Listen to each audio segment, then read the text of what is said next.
Good evening everyone and welcome along to TTML F4. We are here for Season 6, round number 8 of the Championship as we take the French Grand Prix from the circuit Paul Ricard. My name is James Head, once again back for TTML F4, and joining me of course in the commentary box it is Mr. Funky Chicken. Funky, how you doing? I'm doing very well once again. It's been a pretty boring day so far, so I'm looking forward to this race. Hopefully cheer the entire mood up with the sprint race as well, which can spice everything up. Yeah, sprint race of course and the feature race of course will obviously come. We've got two races tonight for you. Sprint race of course first and the feature race of course being second. Reminder of what happened of course last week. I covered the race alongside Funky last week of course in Canada, if I'm not mistaken. I don't know why the TTML F4 channel is not loading for the podiums. Give me a second. I will tell you who eventually got the top three there. I'm not sure if my iPad is disconnecting from the network. I will give you the top three now. Ray Meader, of course, won. Charlie in second, Dundee in third. And really the story of last week's race was Ray Meader, who got involved in a bit of shambles with Maxi Same, his fellow NSR teammate. He ended up winning the race from an absolute sublime strategy. Yeah, it was, and also the main thing that won him that race was keeping or being really consistent on the medium tyres and keeping it within the limits, as he only had a 3-second time penalty, whereas the cars ahead of him, who were miles up the road, had 9 and 12 seconds worth of penalties, which ended up costing them massively in the championship. Yeah, definitely so, and obviously Ray now the 12th in terms of the standings, 47 points he is on, but it is still Yella Geeson leading the way on 168 points, Noah J in second on 141, of course Yella was formerly known as Nelly in F4, not a new driver as I think I said last week, Scuba Steve in third on 95 points, Storm in fourth on 91, Joe Callboy in fifth on 77, then it's Charlie in sixth on 68, of course he picked up his first podium ever in TTML last week, Maxi Same in seventh on 63, Dundee in 8th on 57, Atlas Copo in 9th on 56, Anton Turi in 10th on 50 points. To the Zam, Ray Meader, Key, Black Phoenix and Ivan Mike ran off the top 15, Longcart, Lazy the Twig, Gendrick, Maximus and Kermit all rounding off the top 20 drivers that have so far scored points this season.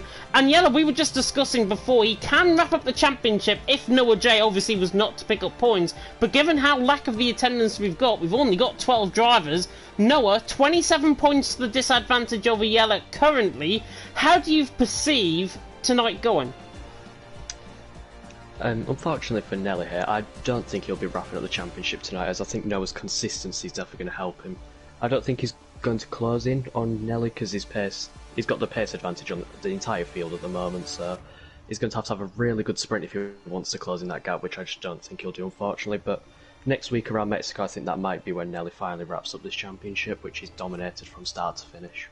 Yeah, he has dominated from start to finish, and of course last week it wasn't really the race that he would have liked to actually have in Canada, but it spiced up the championship a little bit. Of course, Noah performed very well on the Ferrari, and hopefully we're going to be getting a very close battle between them both, of course, coming into tonight in the driver's standings. That, of course, is in the constructor's standings. Well, constructor's standings cannot be wrapped up and won tonight. Alfa Romeo leading the way on 211 points, Ferrari in second on 183, McLaren in third on 159, with Haas in fourth on 127, Mercedes fifth on 104, Aston Martin in sixth on 97, AlphaTauri in seventh on 79, Red Bull in eighth on 77, Williams in ninth on 64, and Alpine just a point behind in 10th on 63 points.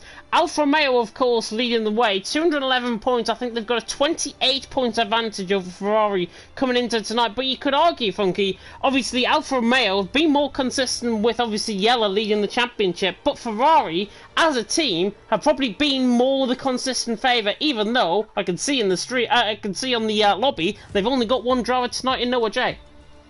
Yeah, and to what you were saying just then about the consistencies, I would have to disagree, because I know Black Phoenix, when he's raced and has been able to, his pace has been extraordinary, but unfortunately due to some poor connection issues, I think he's missed around 4 races this entire season, and he currently sits behind Kiki in the standings, who's attended every race and has done the best he can.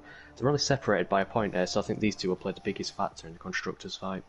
Yeah, definitely so, and obviously both drivers have been so consistent in terms of their overall driver standings as well. Be really good to see, of course, the action happening out on track tonight. Remember, we have a change to the format tonight. There's one-shot qualifying, and then, of course, the 25% race, which will set the grid for sprint qualifying. And with only 12 drivers here, 7 positions, basically the top 7 get points in terms of this, and I'll run you through the alternative point system that we do have, of course, for the sprint races, if I can find it amongst the all matter of Discord channels that we have on our Discord. First gets 10, second gets 8, third gets 6, fourth gets 4, fifth gets 3, sixth gets 2, and 7th gets 1 point. Fastest lap also gets a point, so really, a maximum of 11 points, basically for first and the fastest lap, is on the cards tonight.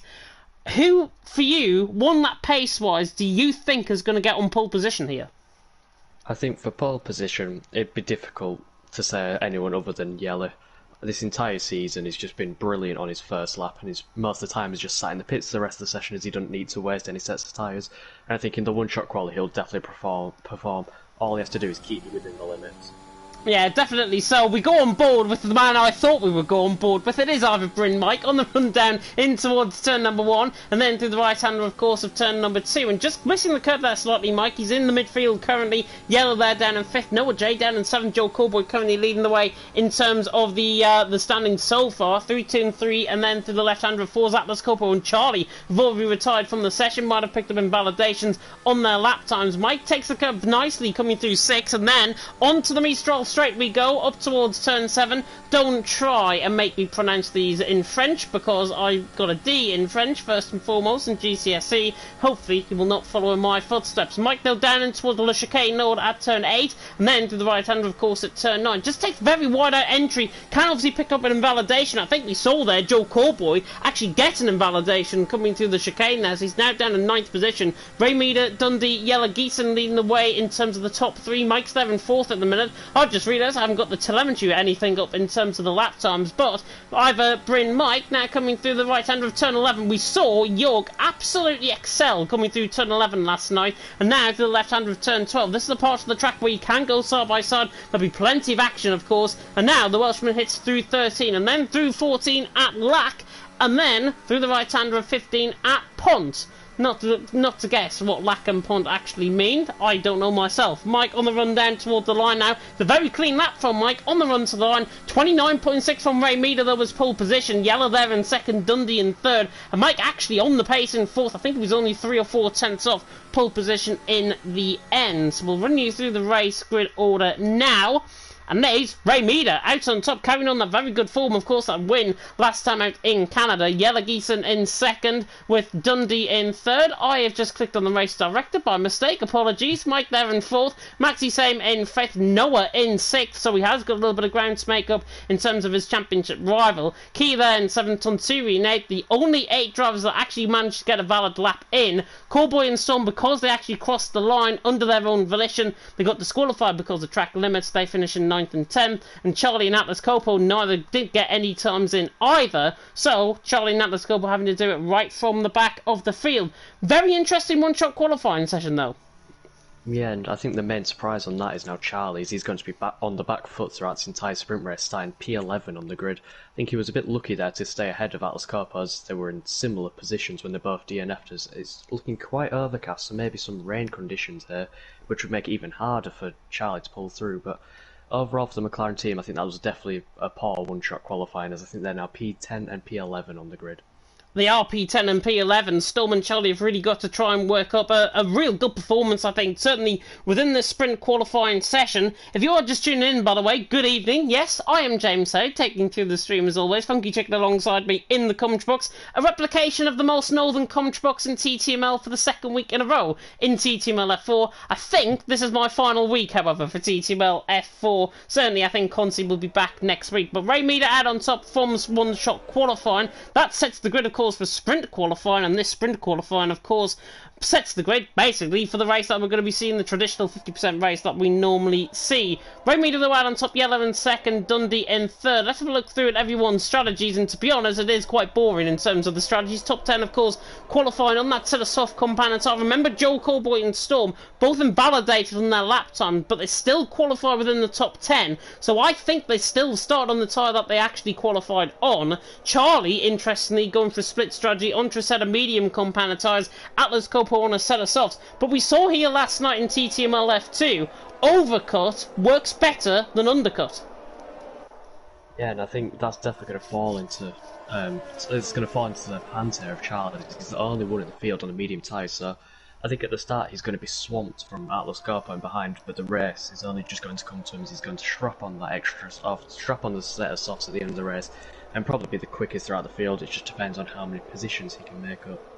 Yeah, definitely. So I think Ray Meter obviously holds the cards, I think, from pole position. Yellow there in second. Dundee, though, I'm going to be very interested to see his pace tonight, because I think he'll be on the pace here in France. This is probably his track, if there ever was one in the Formula 1 calendar, and I think he'll be hoping for a very good race. Of course, the IRL driver. Mike there in fourth as well. Very good qualifying from him. Dare I say it, one of his best qualifying sessions of the season? Yeah, because I know Mike's definitely...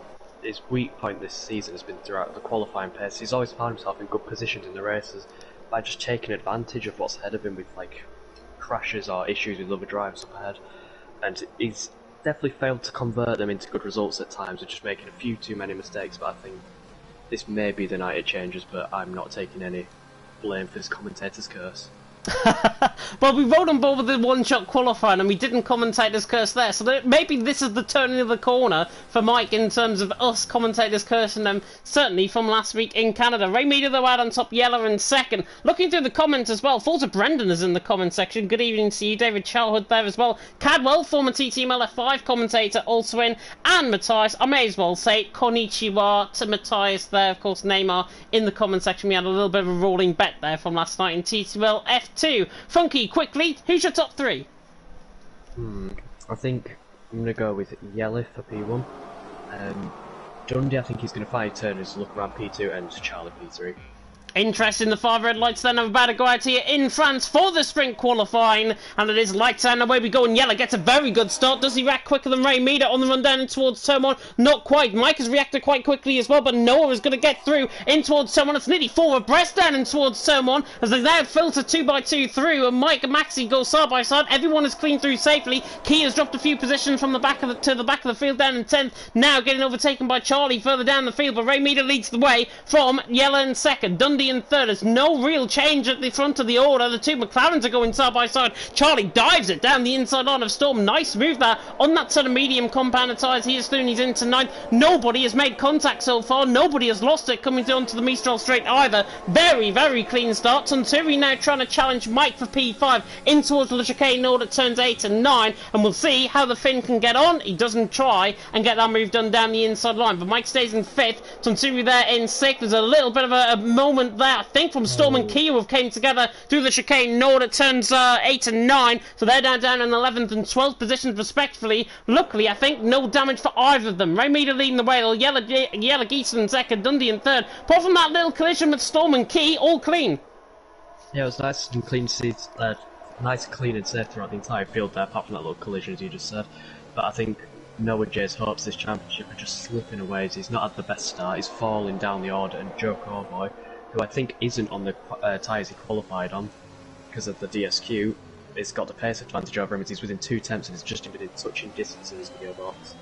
Yeah, he's right on the back of Noah, actually, coming down in towards turn number 1 once again. Predicted pit stop strategy is lap 7 to 12 from a set of medium compound tyres, set of softs to a set of hards. Don't know why the AWS graphic is even showing that. That is lap 8 to 13. Very interesting indeed. Remy Lulu out on top, Yellow there in second, Dundee in third. In terms of the position changes early on, Key has lost 5 positions. Really, his weak point was the start there. Obviously, he got caught up with that collision with Storm, but even before that, he was already down in 10th, 11th position. Got overtaken by Charlie and Storm off the start, and Key struggling early on. He had a really bad race as well in Canada as he already picks up a 3-second penalty. Matty Same though on the back of Dundee, trying to get on the back there, the Alpine on the AlphaTauri, lunging it down the inside line in towards the chicane node, and Pyad sticks the car in there, and Matty Same gets spun round, and I think Pretty much. That was inevitable.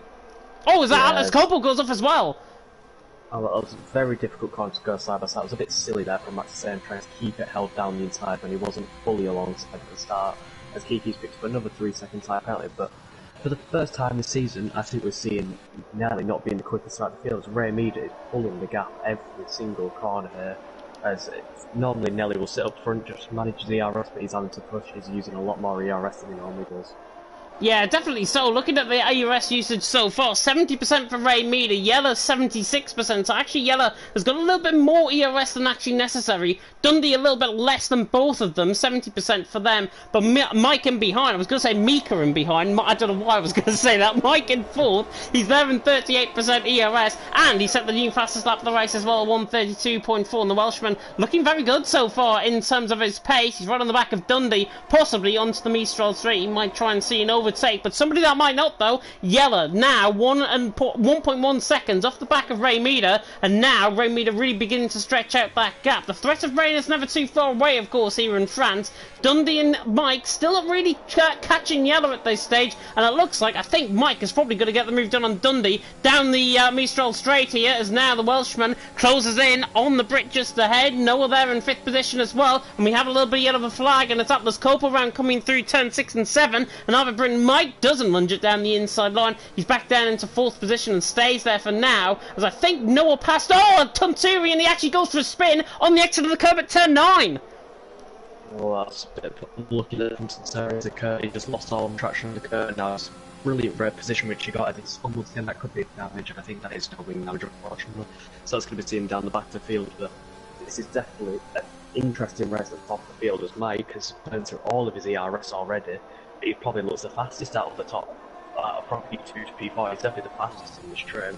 Whereas Ray Meader is currently pulling away, as he's currently pulling away at the front, and he's got a lot more ERS down than Nelly, who's used a lot of slap, and he's just got the ERS edge to the race. Yeah, definitely so. Hopefully everyone understood that, by the way. It was a bit like you were in the TARDIS there, if I've got to be honest. Maybe in terms of the collection. Hopefully that might just fix itself as we go through on course onto lap 4. Ray Meader leading the way, Yeller in 2nd, Dundee in 3rd, Iverbryn Mike there in 4th. Noah really struggling in terms of his pace there as well in 5th. He's on the he's getting under pressure now from Joe Callboy. And Charlie on that set of medium to dispatch Maxi Same very impressively indeed. Of course he's in a small DRS train with the 2 cars in front. And Charlie on that set of medium compounded tyres. Undercut was quite bad last night here in the sprint race, but can Charlie try and make that undercut strategy work as Mike closes in on Dundee down in the Mistral Straight? I think the Welshman now is going to go side by side down in towards turn 6 and 7, and there's contact between them both, and Mike gets a little bit of a steer on as well. Dundee has to cut across the inroad, then he's spun as well, so Dundee now all the way down, and P8 just silly little instance I think from these guys so far. Ray Meader around on top, Yeller in 2nd and Mike in 3rd, and now that opens up the race completely I think as a result of that contact. Yeah, it's just very silly driving there, and it's just a bit too impatient there from Mike, and he definitely should have backed out of that. As we said earlier, it's very difficult to go side by side, so now the gap in the top 5 is very spread apart, with I think the only DRS train now is formed behind NSR Noah J, who definitely doesn't look like the fastest there, but he's making the most of these incidents up ahead. There's Nelly going to the pits already.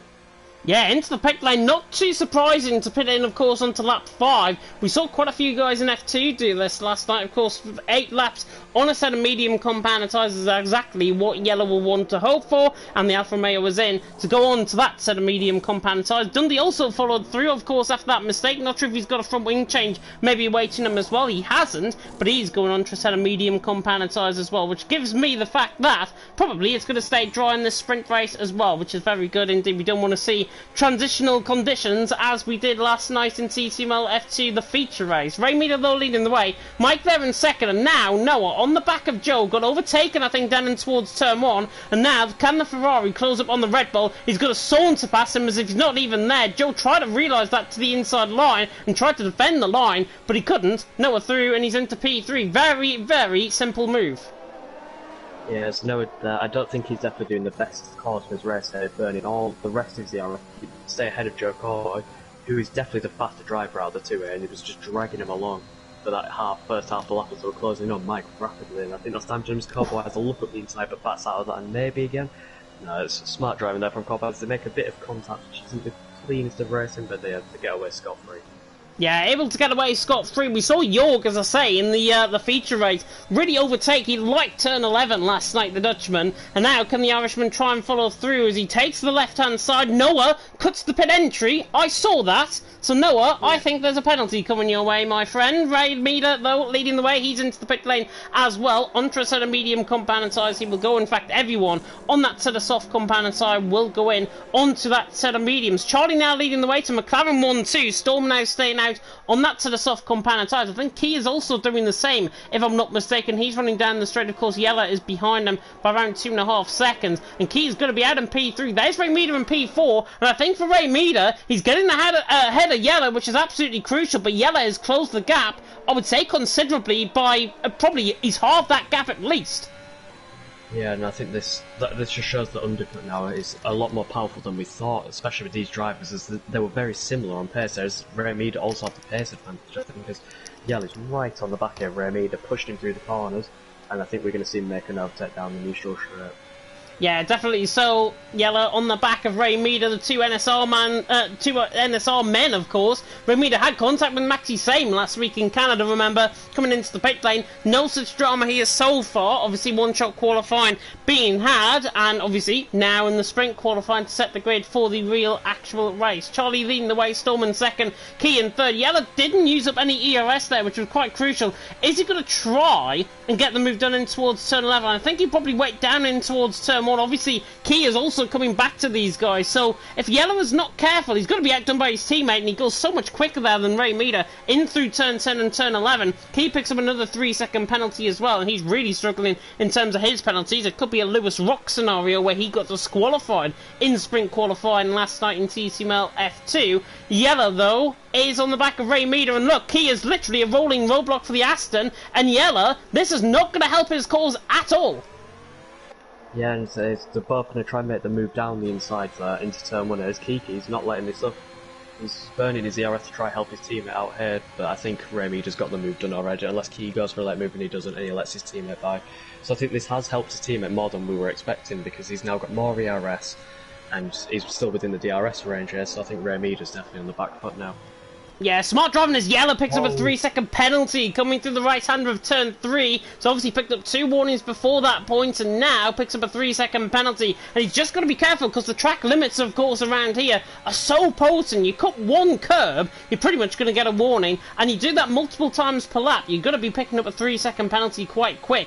Key now let through Yeller, of course. He's got Mike on the back of him. The Welshman is not going to be close enough down in towards turn 8 and 9, of course, to the chicane order. Now in towards turn 10. I think this will be the move where Mike will actually pull out of the slipstream and possibly get the move done on the run up towards turn 10. He realises he's got to try and burn that energy. The Alfa Romeo giving him a bit of a tow, but it looks like, of course, Mike has only got 4% ERS. He's on the back of Key coming through the right-hander of turn 10 and now through the double right of turn 11 as Key takes the inside line. Mike is trying to go all the way around the outside line, and he's probably thinking to Key, my God, just get out the way. Yeah, it's been very frustrating here for Mike, but he's got to be patient. He was being a bit impatient early with Dundee, and he's got to time this right, otherwise he's going to cost himself this race here. As he goes down the inside there as Kiki pits. Good move there as Charlie also pits onto the fresh set of soft tyres, which I think will be very fast, but I don't think I think he's fallen too far back for the win here. I think he's going to come out around 10 seconds behind the likes of Ray Meader and Yeller. He's going to join behind Callboy, I think. Callboy as well on the back of Noah down in towards turn 1. And Charlie, yeah, you're pretty much right. He's around 8 seconds, I think, or 7 seconds, in fact, off the lead of the race. But he's got cars in front of him, which is probably not the advantage you sort of want to see. I saw, certainly on the last game, Ollie Flavel, I remember, but a couple of games ago, he managed to get around 5 laps on this sort of soft compound and tyre, and he couldn't catch at all. And now, look at this, because he's going around the outside in towards turn 7. What a phenomenal run Charlie had there. He could pick up 1, maybe even 2 as well, but Callboy is going to drag him on the run down the Mistral straight. Noah's got to be very careful here, because he's got 2 cars closing in very quickly, as Charlie goes all the way around the outside of them both. He doesn't manage the move done there. Noah, though, is still side by side with him, as Charlie will try and get the run done. Up towards turn 10, he's going to be alongside. I think he's going to be ahead in towards turn 10, and the McLaren is through on the Ferrari. Smart driving there from Charlie. He's through and he's into 4th. Cowboy now back in P6, and he has put the Red Bull completely on the back foot. Lovely move by Charlie. Used that grip to the set of soft compound tyres perfectly, and he's through and he's into 4th. Really, really sublime move that. I think that's probably going to be one of the overtakes of the season there. That was phenomenal. Even with the grip advantage, like, despite having the grip advantage, that was a very difficult move which he pulled off without making any contact, which is very rare these days, unfortunately.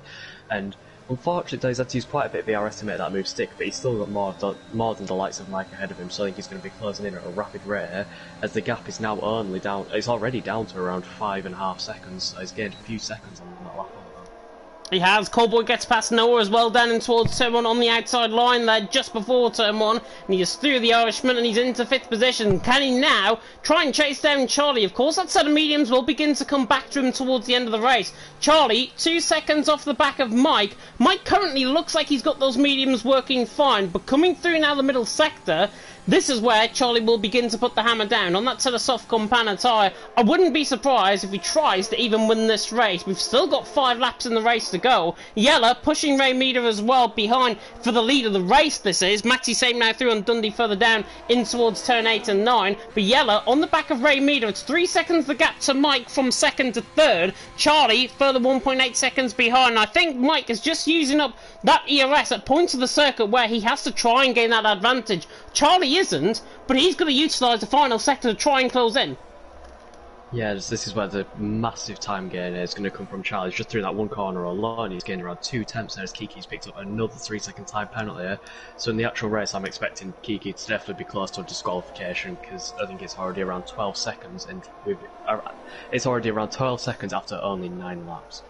Yeah, it is 12 seconds after 9 laps. It's Yeller and Storm as well on penalty, 3 seconds worth of them both. Charlie 1.5 seconds off. He's disposed of Joel Colby, of course, out of the DRS. And now, next lap around, I think he's probably going to get Mike. Because look at that, fastest lap of the race, 131.8. Mike initially set a 132.4, I think. So Charlie is 6 tenths a lap quicker, you could argue, than Mike. However, with the time losses in the first and middle sector, it's not that much. It's only around 2-3 tenth gain per lap so far for Charlie. Noah, though, on the back of Joe Cowboy in behind. 5th and 6th position. Dundee obviously overtaken by Maxi Same, and now he's trying to latch onto the back of this queue as well. Ray Meter, though, still holding the lead at this moment in time. Yeller there in 2nd. Yeller getting very close once again down in the Mistral straight. We go on board with him in towards the Le Chicane Nord at turns 8 and 9, but Ray Meter hangs on. Yeller there in 2nd. Mike there in 3rd. Charlie, though, those set of softs, they're only good for 2 laps, and then they begin to go off the cliff, I think, as we're seeing here now. Yeah, and it was to be expected there from Charlie. It's a bold strategy call, especially on the medium tyres around here, in just a 25% race, but I think he's still definitely got the chance to get in Yeller here, but due to his penalty, he only needs to gain around 1.5 seconds at the moment, and he could use Mike as like a slingshot if he can get within the DRS range, which would help him catapult into that 3-second window, and he's just got to hope for the best that Yeller picks up another penalty or even slowed down by Ray Mead whilst passing. Yeah, definitely. So I think Yeller, just in the dirty air, I think made a slight mistake. I was on board with that. And Ray trying to now basically break the toe to Yeller in behind.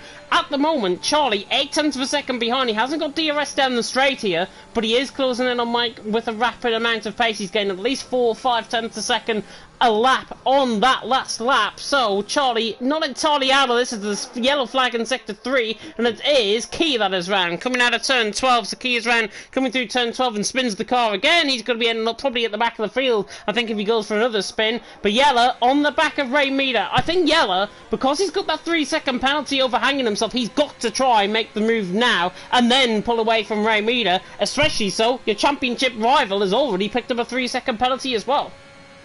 Yeah, so he's got the massive ERS advantage here, however rare, and he's got to utilise it because he's just going to fall back and fall into clutch to Charlie if he does it, as you were just saying then. And he's using it, he's having little squirts of the ERS every now and then, but he's not using it enough, so I think he's going to commit next lap around. Yeah, definitely. So Charlie as well on the back of Mike, 2 tenths of a second away. Key has spun again coming through turn 2, so those tyres are absolutely short. He could have a chance, of course, going for the fastest lap of the race as long as he doesn't get lapped, and I think he won't get lapped because the guys are now coming through the final sector. Charlie on the back of Mike, the Welshman now under pressure. for this podium position. The Brit will not like this whatsoever. He'll want to try and get it done down the straight in towards turn 1, and then try and drag Mike along to try and get onto the back of Ray and Yella. But with only 2 laps to go, I think that is pretty much going to be an impossibility at this point. But Charlie just taking an outside curve there, coming through the final corner, and look at the slingshot that he's going to get down the straight. He uses up that ERS to good effect, and Mike is just literally sitting there as if he was standing still. Charlie through and he's into P3, Mike now down into P4, but Mike has got to stay within Charlie's DRS range of a second if he's got a chance of picking up a podium, because Yella is only 4.1 seconds up the road. Yeah, that was a crucial move there for Charlie, and Yella is currently on 5 warnings, so if he exceeds the limits just one more time, he's got another 3-second time penalty. He's definitely struggled with the track limits a lot in the past 2 rounds there, and he's got to sort it out for the main races. He's using CRS down the neutral straight, and is he going to go for the move he pulls to the inside? That's going to be a simple move there, but is Remy going to try hold it? No, he doesn't. Good move there from Yella, nice and clean. He literally left no stone unturned there. He literally just drove alongside and nearly forced Ray Meader sort of off track there. Really good defensive driving, I've got to say, from Ray in all of that. And Noah J has been spun further down the field. I'm not sure if there was contact maybe with Maxi Same or Joe. Noah was fighting with somebody there, but Noah now down into P8, and he's still in, luckily, not within the point scoring system, of course, for this sprint race. Of course, it was a traditional 25 points race. Obviously, you will have top 10 being picked up the points. Ray's still sticking though with Yella. Yella now in the lead. 3 seconds he's got to try and pull out, and 3 seconds in the lap. Unless Ray makes a mistake, Yella is not going to pull out this 3 seconds. So I think Ray is going to continue on from a very, very good run of form, of course, winning in Canada last week. Onto the final lap we go. Ray chasing down Yella. Is he going to lunge down the inside line in towards someone? No, he's going to wait until the Mistral straight. And I think probably the final opportunity to try and get a move done. Mike's still staying with Charlie as well. Yeah, I think Mike's definitely going to be looking for a move down his back straight. Oh, as he's just picked up a 3-second time penalty, and James, you have just commentated cursed him of a P3 in the sprint race. That's absolutely terrible. I don't think he was going to get P3 anyways, given how far Yella is actually up the road. It's around 4.5 seconds now, the gap between them both. But Yella leading the way. He's trying to break the toe desperately already down the Mistral straight. Is it close enough, though, for Ray Meader to try and have a go in towards turn number 8 and 9, of course, at the chicane? I don't think it is, and I think he's going to have to wait until turn 10, maybe even right hand of turn 11. That will be this final opportunity. He hasn't got enough ERS, though, to try and have a go, I think, up the hill here. Maxi is going side by side with Joe Cowboy coming through the chicane. There's a little bit of contact actually as Charlie now picks up a 3-second penalty. So Ray Meader definitely on for the race sprint. He's running low on fuel. Yellow though holding the lead of the race at the minute. He's under pressure, but Ray Meader looking on penalties. He's got to get it as Charlie is under pressure as well from Mike. Yeah, it's Charlie now. I think that penalty may just...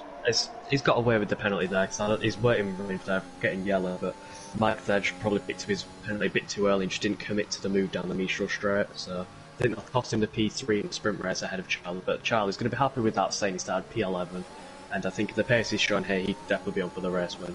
Definitely so. Yella now running to the line to win, but Ray Meader comes across the line, and do you know what? Another lap.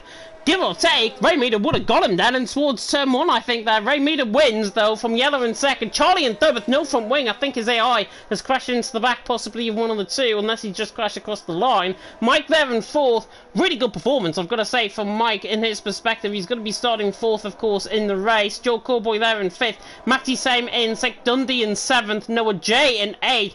Big points haul there for Yella. He picks up 8 points, respectfully. Fastest lap, by the way, in terms of the points. I didn't get it actually last night for TTML F2. 31.8 is Charlie's fastest lap of the race. So Charlie picks up that fastest lap point as well. So instead of 6 points, he's gained 7. So Charlie will be helped in terms of that. Atlas Copel is going to come across the line now to finish in P11. We wait on Key to finish in P12. He's got 15 seconds worth of penalties. Another penalty might get disqualified from this race. But Ray Meader has won. Yella in second. And in the end, it was looking quite dicey between them both. Ray Meader and Yella obviously had a really good fight last week in Canada as well. And Ray just showing and backing up that form from last week.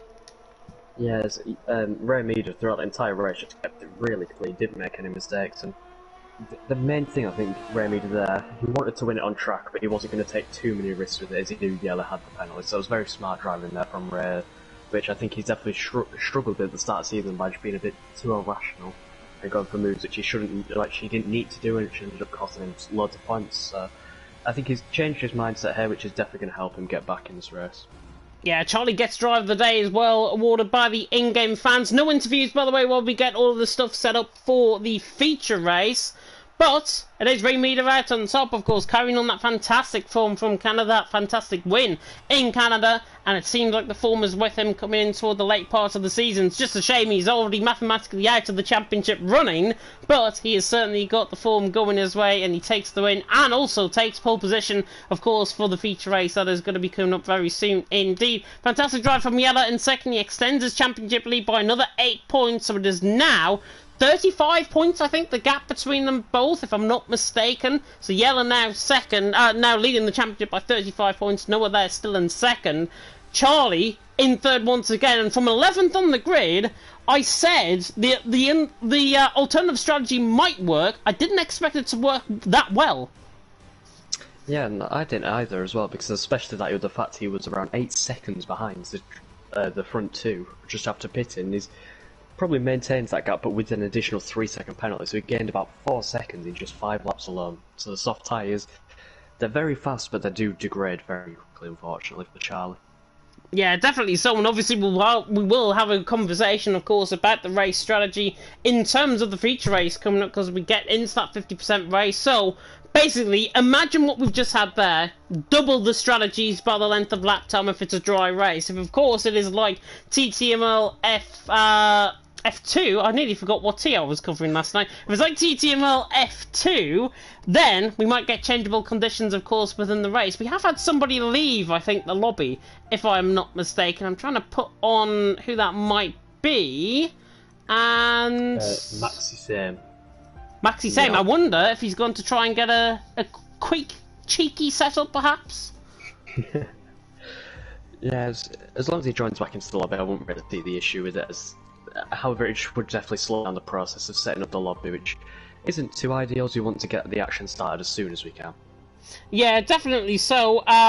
Tonsuri, by the way, is saying, wait a moment, he is making the actual race, the race grid, of course, and with one driver leaving, it now brings up the point that he's going to have to probably go on the stream and have a look at who finished where, because I think, if I'm not mistaken, Maxi Same finished, 8th or 9th, if I'm not mistaken. I will have a look back on the stream quickly as I get an advert just before that.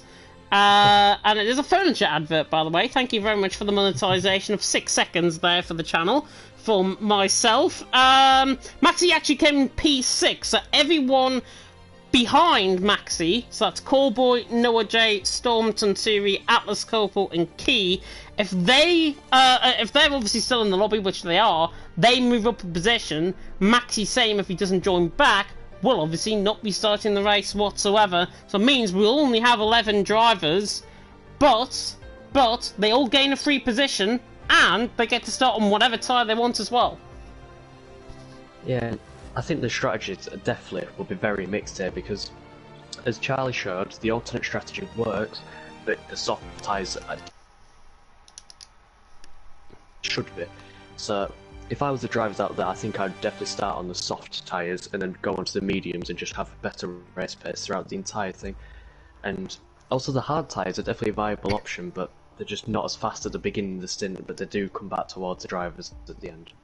Yeah, Maxi, by the way, is saying that he got disconnected from the lobby, so he didn't leave on his own volition, he got disconnected from the lobby, and hopefully we're not going to have the same glitch as what we did on Wednesday, where we obviously have to restart the lobby again, as a result of him, and as a result of drivers disconnecting and desyncing all over the place. So hopefully we don't have that, like in Austria for the EML Premier Challenge Cup event, I think as well. That is going to be run on Wednesday. So if you're tuning in and finding out more information about the EML Premier Challenge Cup, we believe Austria, and I believe certainly, Austria and Bahrain will come next week on a Wednesday. Of course, it's the week before the EML races, of course, that I can't wait to commentate on once again. So, we get an extra Wednesday week, basically, for both races from Austria and Bahrain. I think it'll be myself and Luke Etheridge, if he is not halfway down the country. So hopefully there might be a space for anybody that might want to be joining me on a Wednesday night. So if anybody does want to join me in terms of either the commentators or want to put themselves available, message me on Discord, I think, and we'll be absolutely willing to have you alongside me in the commentary box. Maxi has managed to rejoin the session as well, so hopefully, as he will get obviously put up the grid order in the grid editor, we should be very close to going here. Yeah, it's good to see that from Maxi. He definitely he got disconnected from the lab, which is a bit unfortunate to see, but no harm done at the moment. So as soon as the grid's made, we should get straight into the race. So I'll ask you this quite early on, since I forgot to ask you last time around. Who are your top 3 predictions for the race? My top 3 predictions for the race, I think on more consistent basis, I think Yellow's going to walk away with this race. I think he's been, obviously on the 1-lap pace, he didn't show his pace that much. Of course, Ray Meader was on pole position in the sprint qualifying. I think Yellow has got a really good chance to try and turn that form, try and turn that second place into a win here tonight. So I think Yellow will take the win. For second position, I am going to go for Charlie. I think Charlie has got a really good chance. Of course, if he starts, I would assume, on that set of medium compound tyre, I think he's going to finish in second. And for third, I may as well give the championship fight a little bit of a boost as well. I'm going to go Noah J for third. There's 3 very good predictions there, but Noah J's got a lot of work to do, as he was definitely struggling in that sprint race, as he was definitely one of the slowest on pace, unfortunately, because he was struggling to keep up with Cowboy and then picking up a few time penalties, if I'm not mistaken. Yep. Left him outside of the top 7, so unfortunately that gap to Nelly is just extended at the front, so he's got a lot of work to do. Yeah, Yellow there in the comment section as well, saying, "Don't you jinx me, James." I've already jinxed one driver tonight, i.e. Mike, in spring qualifying. Hopefully, I will not jinx another driver ever again. TTML F4. Charlie as well, saying in the comment section, "James, if I finish second again, I swear." I haven't predicted you for my top 3, which is quite... Oh no, I have actually. He finished second last week again, so I predicted him second again. So pressure's on you now, Charlie, not on me.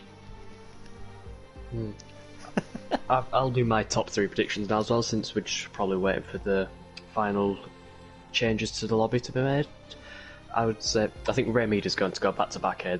His just consistency in that sprint race was phenomenal, as he made Nelly push on in the sprint race there, as he had to force him into the undercut position, which I don't think we've seen once this season, so he's definitely got a lot more pace, and I think he's going to show it in this feature race.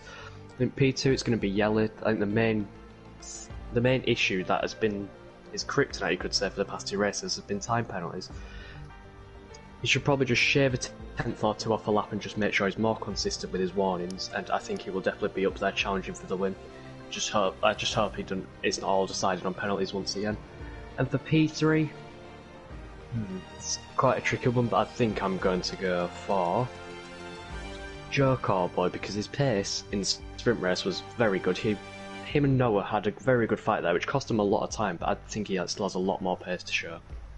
Yeah, definitely. So, obviously, top 3 predictions. We'll see which one of us comes right, of course, towards the end of the race. You never know, it might be one of those races when absolutely nothing happens. We get a late safety car lap 24 and it bunches the field up, and then we get the wildest 2 laps of the race than we ever start. Tunsuri, we can start whenever you want. So I'm ready. Oh, I think Funky Chicken alongside me is ready. All of the drivers, I think, are going to be on tenterhooks as well. So I think we are pretty much good to go, I think, here for the TTML F4 race at the Circuit Paul Ricard in France, in Le Castellet, of course, in France. It is the southern part of France where this is actually hosted, and we have 15 corners awaiting the guys out on track. 27 laps, of course. We've already seen it from sprint qualifying, but Funky, as a driver, we've seen it there before, obviously.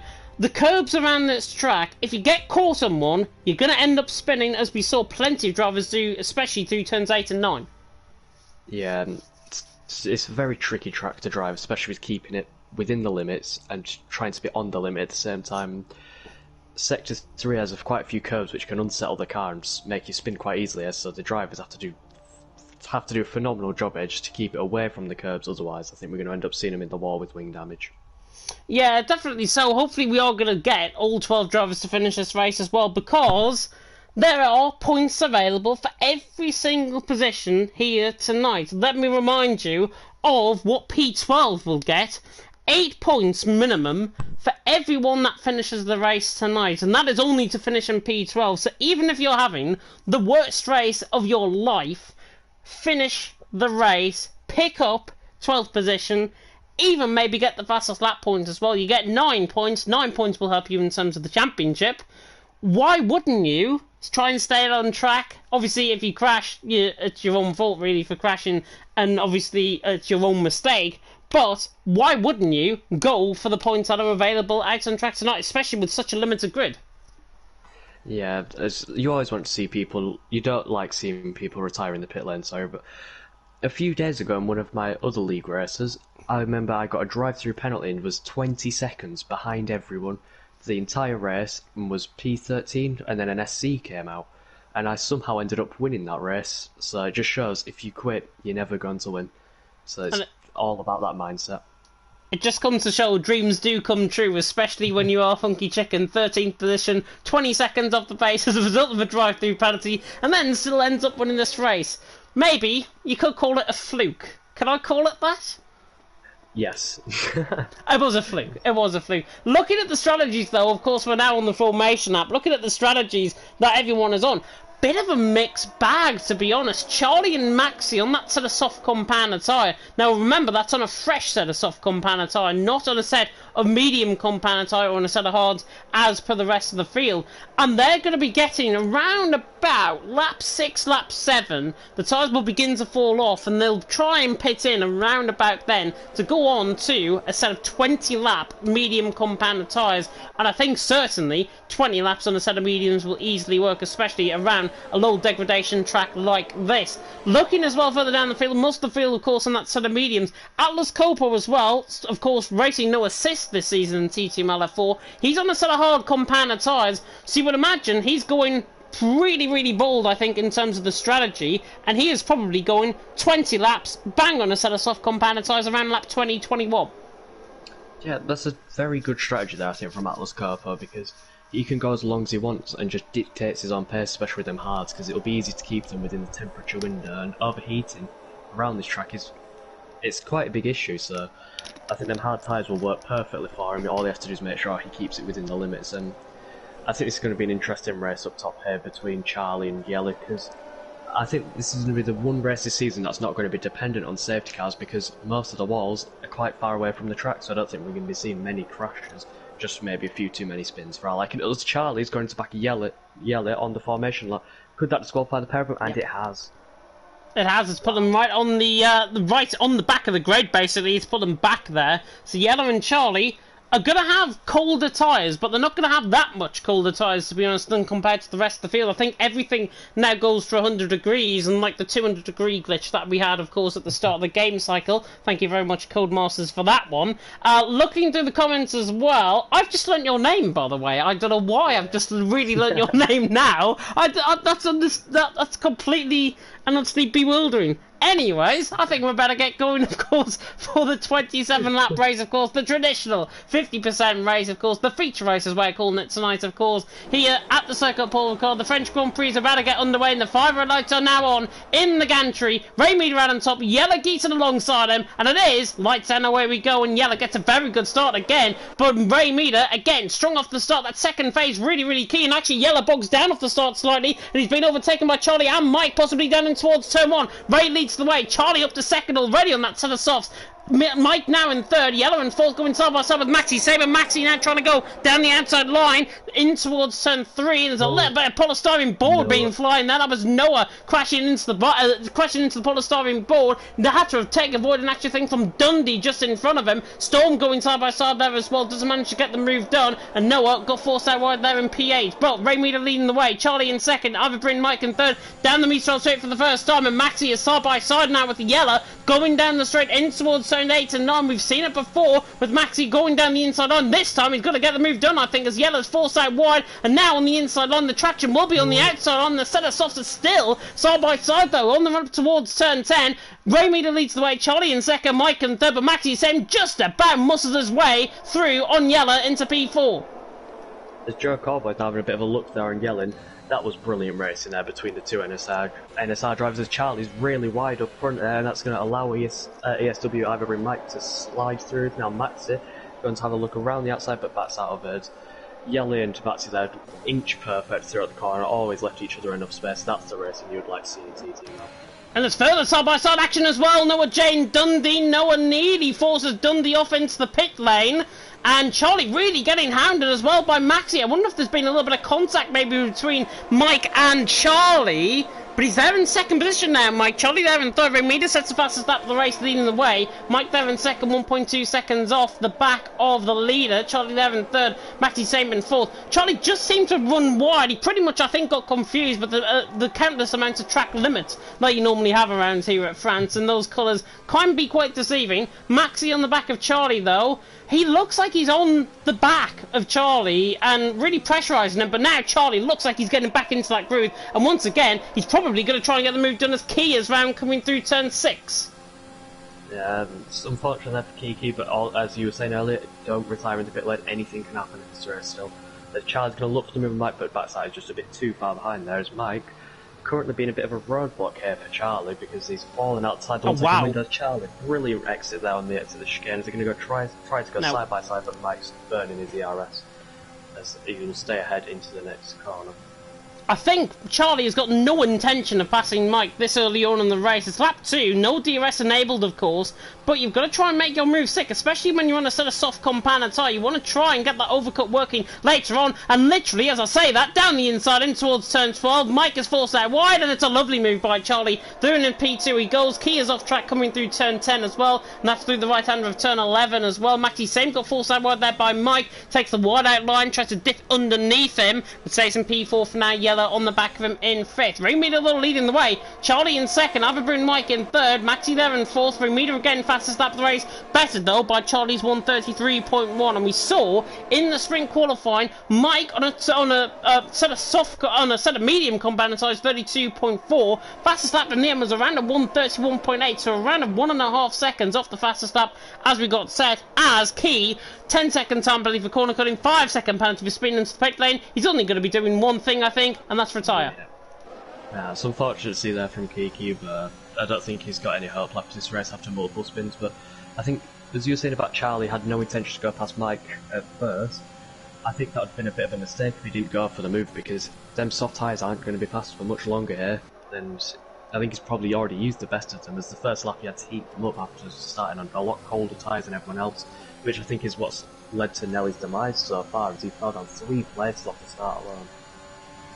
He did run down 3 positions off the start line, and let's have a look at the position changes so far. Yeah, Yellow losing 3 positions, like Joe Cowboy and Dundee also losing 1. Everyone else has either gained positions or stayed the same. Most positions gained as Maxi same. He's only gained 2 positions. This is the man I'm on board with at the minute, trying to hound the back of the Welshman of Mike just in front of him. Remeda though leading the way. Charlie in 2nd, Mike in 3rd, Maxi in 4th, Noah J as well, along with Mike and Charlie. Have also gained 1 positions from the start of this race so far. Yellow again though on the back of Maxi, trying to put him under pressure. Maxi gets a much better final corner than Mike, and he's going to try and make the run down towards turn 1. But as you just said there, it looks like Charlie has used the best of those set of soft compound tyres early, and this is the case. You only get 4 or 5 laps of really good wear out of these tyres on the set of softs before it's probably time to come in. Charlie only a second off the back of Remeda, but he's got no intention of using up his ERS at this stage. Remeda is double the amount of ERS, and he's the car in front of him. Yeah, and Remeda's doing his best impression of Nelly, what he's done that season. Just sitting pretty in front, managing your ERS and your tyres, and it works perfectly. As Mike now is on the back here of Charlie, but he's definitely too far back for the move. He's had a bit of he used a bit of his ERS there, and he's closing up massively. I think Charlie's running quite high wings there, and he might accidentally go for the move, but no, it's not close enough, unfortunately, for Mike. Oh, Charlie went in a bit deep there and slowed right down on the apex, which Mike ended up not reacting to. And now look at this. Maxi side by side with them, coming up towards turn 10 as well, and Maxi could get the move done here through turn 10. Charlie has got no straight line speed at all, and Mike touches Maxi, and what a recovery that is for Maxi. He could have easily been speed off into the wall there. Mike had no intention of literally going side by side with him, and Yella gets hung out to dry there as well. Maxi, really good recovery. That could have easily ended an absolute carnage between them both. It didn't. Maxi, with really good recovery skills there, stays in P4, doesn't lose position, still got Yella behind him. I think that is pretty much a day's work, job done. Yeah, I was Yella there as well. Tried to get involved, tried to hang it around the outside, which was never going to work, and got the door shut on him unfortunately there, but Yella's just sat in behind, saved all of the DRS. I think he's going to be going for the move down the neutral straight. Yeah, Cowboy as well on the back of Yella, and he's really pressuring now the back of the Norwegian just in front. And Noah there in 7th as well. 4 tenths, 5 tenths now off the back of Cowboy. It's all beginning to spawn up behind Charlie. Charlie really leading, I think, a DRS train here. I know he does listen to the streams. He's just got to try and up that pace a little bit. 40% of ERS. Try and use up that ERS, I think, now down the straight. Mike is going to react, though, to that. And now he's probably going to be side by side with him on the run down towards the chicane. Now, look at the speed of Mike. He's closing in rapidly and says goodbye to Charlie as if he's not even there. Mike has used up a full charge pretty much of ERS there. He's thrown he's into second, but at what cost? Yeah, I think that's probably, this is just falling straight into Ray Meader's hands. There's the gap's now 1.5 seconds behind with Mike, who probably isn't faster than Charlie, especially on the medium tyres, but has no ERS to push with, so I think Ray Meader's definitely sitting pretty at the moment. Yeah, definitely so. Charlie again on the back of Mike coming through turn 11. Again, it just looks like to me Charlie is trying to negotiate this little bad patch, I think, within the tyres. He's trying to negotiate that somewhat. He is now beginning to lose time compared to the medium runners. And I would think he begins to think about coming into the pit lane very soon indeed. Not this lap around. I would imagine he'll come in. I think Maxi, though, in behind him is into the pit lane. And I think Charlie should react next lap to try and just cover off him.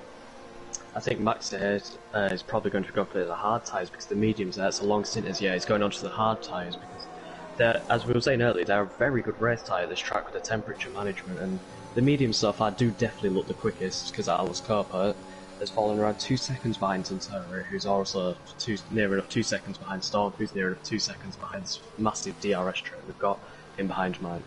Yeah, Charlie 5 tenths off the back of Mike, and Mike now leading this DRS train in behind. Dundee, by the way, is also joined the back of this DRS train as well as Charlie down the straight. Is he going to try and react to Mike down the straight? Again, it just looks half-hearted. He doesn't look like he's got the straight line speed, but he does this time around. Absolutely saunters by Mike there as if he's not even there, and Charlie is too, and he's into P2. Mike there in 3rd, Yellow there in 4th, and they've got to be careful because if Mike gets a poo run like he did there coming out of turn 9, he might just let the door open for Yella and behind, and Yella looking like he's got so much downforce. Look at the slipstream he's picking up on the back of Mike. He might even go for the move here down and towards turn 11. This is characteristic from Yella down the inside line. Can he get the job done? Mike is hung out to dry. He will have the traction on the outside line. He's still alongside, and Yella just about shuts the door on him and just about gets the move done as well. Brilliant racing between them both. He has got the move done. Yella is third, he's into P3, and if that is anything in terms of overtaking around here, and if you want to learn from the best, learn from the Yellow there. That was absolutely brilliant. I think Real F1 should take some notes from this, seeing some brilliant overtakes here into Sector 3, which I think we've seen once this season around this track. Maybe a few with Lando Norris on his way up through the field, but yeah, it was spectacular driving there. Both drivers left each other more than enough space, and it was a brilliant bit of action for us to commentate on. Yeah, and Yella now on the back of Charlie, really beginning to put Charlie under pressure, of course. Both of these guys, Ray Meader and Charlie, were first and second last time, and Yella gets very close to the back of Charlie there. Reminder of the top 3 from Canada, of course, last week. Ray Meader, Charlie, Dundee were the top 3. Currently, Ray Meader and Charlie picks up a 3-second penalty for running wide coming out of turn 6, and now Yella is probably going to breeze past without even using any ERS here. 80% of ERS, and Charlie is not liking this at all. Mike is going to get through, possibly on them, and he dives it down the inside line of 6 and 7, 8 and 9, and now Cowboy goes around the outside of him as well, and Charlie might not like that dive bomb from Mike. It was inspired by Mike, and now it's 3 wide up the straight. Charlie through the middle of them both. Noah's got them both, and Noah soon he's into 4th. Charlie's tyres are gone. Mike just ridiculously sent a dive bomb down the inside line, went far too late in the brakes. If it wasn't for that, he probably would have got the move done. And now Mike, all of a sudden, is down in 6th position and Dundee's right on the back of him, going for the move in towards turn 12. That was very surprising there, that Mike's come from P3 to P7 in just a few corners alone. I think we should stop the race now, as my podium prediction is currently correct, but as Joe Corboy, though, crucially, is outside the 1 second window to Nelly, so he's got to push in this first sector to try and get back in. As Nelly and Remy are very equal on pace. I think Nelly gained around 4 tenths that lap, but he did have the luxury of DRS and using a bit of ERS down that neutral straight. Yeah, one... that's a warning.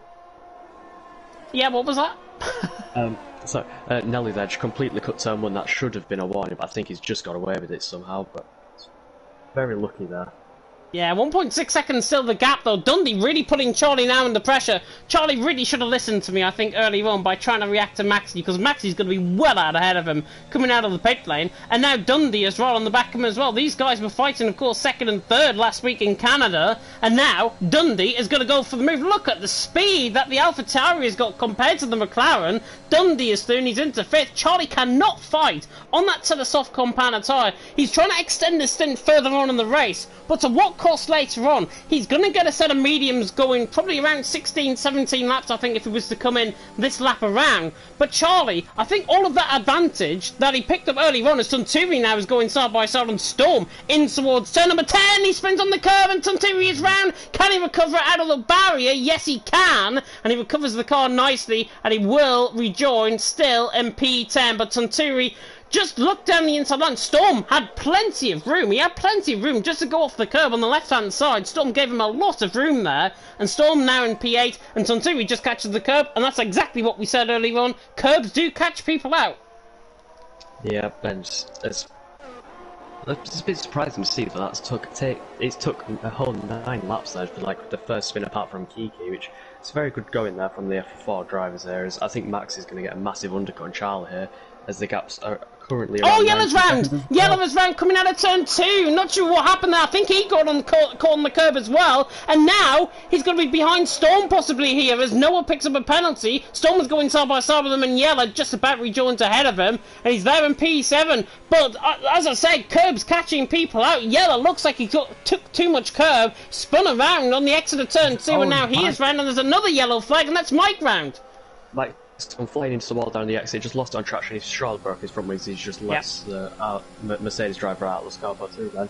It's all kicking off now as Storm has now just overtaken Nelly, if I'm not mistaken, going to Nitro straight into the chicane. As Noah right on the back of Corboy, going for the move up to the inside.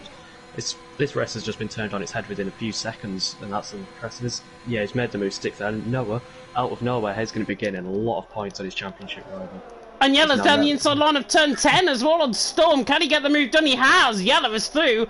Really fighting now. He made a mistake himself earlier on this lap, and now he's back through and he's into P6. And it takes some good and determination to really fight back on those tyres and to get past somebody like Storm, who was not the easiest to pass, I may add. I've really struggled to pass him in the past in other leagues. Yellow now through into 6th, and it just comes to show he's getting back into the groove and he's catching Charlie and the pack ahead.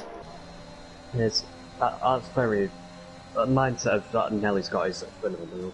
He makes a mistake and he instantly wants to make up for it, as that's what the best drivers do. They don't sit around making excuses for themselves, they just get their head down and carry on going, which he's doing. He's already taken around 4 attempts out of Charlie just through that first chicane. I think he's definitely going to find his way back onto the podium if he keeps it clean. Still, I'm not really understanding Charlie's strategy. I mean, it's a bit like Yona last night. Obviously, with changeable conditions and all that, he was 2 laps down. Charlie is losing the time on that sort of soft compound tyre. I wouldn't understand why he has not come into the pit lane just yet, unless he thinks, and I can only think of this as one, literally only the valid reason I could think, unless there's rain towards the end of the race, and that's why he's trying to extend his stint out on the set of softs. I think I'd have to disagree with that, because it was very overcast at the start and it's gone quite sunny in the past few laps, but if he has the luxury of the free tyre choice. If he expected rain, his best call probably would have been gone mediums, as Joe Corboy now right on the back of Noah J, pushing his gearbox through the corners there. I think he's just not going to be close enough to make a move. He's going to wait till the main straight. Yeah, Noah really under pressure now. Of course, penalties scenario, 1/3 of the race through. Noah, 3 seconds. Charlie, 3 seconds as well. And I wonder if Charlie's going to come into the pit lane this time around. Yes, he is. And he actually runs wide of the white line there. I'm not sure if that was a pit lane invalidation there. And he might pick up a penalty as a result. I was on board with that. But Charlie is into the pit lane. Maxi Same, just for reference, is coming through the final couple of corners. By my eyes, I think Charlie's going to be 5 seconds behind us. Noah, I think, has just been overtaken down in towards turn 1. Yeah, Cowboy went for the move up the inside, broke quite late, and just they made contact, which forced Noah a bit wide, which allowed Dundee to pass through as well. As I was a bit on the limit there from Cowboy, but I'm not sure. I didn't see Noah's POV there. He probably didn't leave enough space on the apex for him, unfortunately. But as Noah almost loses the car through turn 6, I think, there, and he's got a lot of work to do now. Once again, he's at the back of the train, which makes it 10 times harder to overtake, and with that penalty on top, with Nelly closing in fast behind him. Yeah, definitely 3.4 seconds still the gap between Noah and Yella. Yella there in 5th. Storm is still sticking with him as well. Dundee, I think, could try the move here on Joel Cowboy up the hill and towards turn 10. He's not going to think about going around the outside here, is he? Joel on the inside line, I think will defend. He gets caught in the curb slightly, but will defend the position and remains in P2 for now. Dundee there in P3. It's very close-knit racing. Noah tries to force the issue down the inside line, but he was never going to get that one done, and he stays in P4. Yeah, I got a bit concerned there because I just didn't. I thought Noah just fully sent it on the inside there. I was going to say that's going to cause contact to the spin, but luckily he managed to back out in time with smart drives. Ray Meader into the pits already. That's very surprising. He was just controlling this race, and I think the hint of rain, as you were just suggesting a few laps ago, might be hit unless he goes on hard tyres, which he does. Yeah, instead of hard compound tyres for Ray. Interesting though, because he could have extended this stint quite a lot, possibly to over the halfway stage and then towards around lap 15, and then maybe think about extending that stint a little bit further if he could and go on to that set of soft compound tyres. I mean, look where Ray is actually going to be joining. He's going to be joining, maybe even behind Maxi Samey, and Maxi is going to rejoin behind him, luckily. But look at how much Maxi has gained in terms of an undercut. He is there in P8. 0.5 of a second behind Ray Meader. Ray has just literally came out the pit lane fresh as a daisy, and Maxi is now all of a sudden within this race, and Dundee going alongside Joel down the inside line in towards turn 8 and 9. Mike sets the fastest lap of the race as well, but Dundee leads the way from Cowboy in 2nd, Noah there in 3rd, and Dundee, that was a simple move. Signed, sealed and delivered. He's through and he's into the lead of the race as we approach the halfway stage. Mike's just shown his brilliant pace they had. Just unfortunate about that spin on the exit of turn 6. He used quite a lot of ERS, but he did that on the hard tyres. It's not like he was on a new fresh set of soft tyres. Very surprising that from Mike, as his pace is phenomenal. He needs a safety car to get himself back into the position. Joel was right on the back of Dundee there, down and towards turn 11. That's why my considered ooh was for there. But Dundee leading the way, Cowboy in 2nd, Noah in 3rd. And these guys, I think, will be imagining to come into the pit lane very soon. Indeed, Noah again cuts the white line into pit entry. And I think that's going to be another penalty for him, of course. Drivers need to read the rules before they obviously undertake the racing here tonight in France. Noah is in. Yella also in as well. And Joe is going side by side with Dundee down and towards turn 1. The Red Bull passes the AlphaTauri once again. Really good fight this for the race lead. And the Irishman now through on the Brit. And he is through and he's into the lead of the race. Dundee, though, really not giving up this fight. And he is showing the pace that we have seen from him. And both of them, actually, in F2 last season. Yes, going back to the Maxi Same and Ray Meader thing, look how far ahead they are of Noah J. And Maxi Same, remember, was at the back of the train when he went for his undercut. He's got 6 lap older hards, but he's currently 5.5 seconds because Charlie picks up another 3-second time penalty. And crucially, Maxi doesn't have a time penalty. Dundee has just passed Cowboy down the Mishra straight for the current lead, but when they pit, they'll probably be mid-pack whereabouts Noah is. Yeah, they'll probably be out around Noah, Charlie, Yella sort of area, I think, currently. Dundee, though, leading the way, takes the race lead off Cowboy. Cowboy there in 2nd, Storm in 3rd. Really good racing, though, out on track. Ray Meader there in 5th. He is pulling away from Maxi, and you said he's got 7-lap-old hard compounder tyres on. Remember, I don't think the graphics actually count the outlap that is actually on, so he's actually on 8-lap-old hards, I think, if I'm not mistaken. And Maxi now on the back of Ray Meader has done a phenomenal job. But what the chances are of him pitting again and then up towards the back of the field? I would imagine quite high, because I don't think those hards are going to get possibly to the end of the race. I think Hards will be able to last around the 22 laps, so I think he pit lap 5. I think he should be safe as Dundee's coming to pits. I think Joe Cowboy might be going for extending the stint, as you were saying, to maybe strap on the set of soft compound tyres at the end of the race. But his main issue is going to be the undercut the drivers in behind will gain on him. Dundee just had a hard compound of tyres as well. He's going to rejoin, maybe ahead of Noah here. Looking at the left-hand side, coming out the pit lane, Dundee is going to be behind Noah, actually. So he's behind Noah, but he fits into a really nice gap with Charlie behind him on a set of mediums. Dundee on the better tyre towards the end of the race as well. And Dundee now, nearly crucially, outside of a second to Charlie. So really good pit stop from Dundee. He's behind Noah, and they're going to try and fight out that battle once again. But as long as Noah can drag Dundee along, Joel is probably going to fall behind this pack, you would imagine. Yeah. I think extending the stint too long could definitely damage his chances in this race, but just depends on what tyre he pits on. Because if he pits now for the hard compound tyres, sorry, he's going to be behind the pack and on the same tyres pretty much, so he's not going to have the advantage. So if he's extended this long, I'd expect him to go a bit longer just to go onto the fresh set of softs at the end, as Tunturi has spun on the exit of turn 6 once again. We've seen a lot of spinners at turn 6 at the moment, and it's a very tricky corner to get right, I must say, as well. So if you touch the curb just a little bit too much, the car over-rotates and you lose the rear end too easily.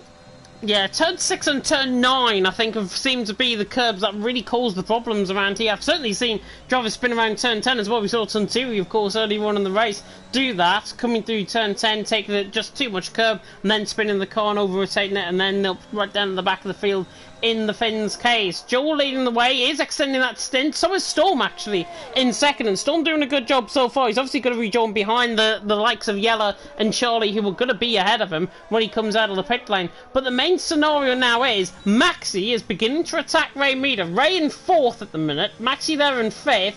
And it could be a repeat between these both. I really hope it's not, but it could be a repeat between these both of them making contact like last week in Canada. I really hope not, because these guys are going to set up for a really good battle. Yeah, this is like a Verstappen-Hamilton S battle around streets of France, and I mean, at the moment, I think the streets of France. I forgot the city it's in, but I think Max, to be honest, is the quicker of the two here, because he's on the older tyres and he's stayed well within with the RS range of Ray Meter. He's going to go for the move now, he backs out.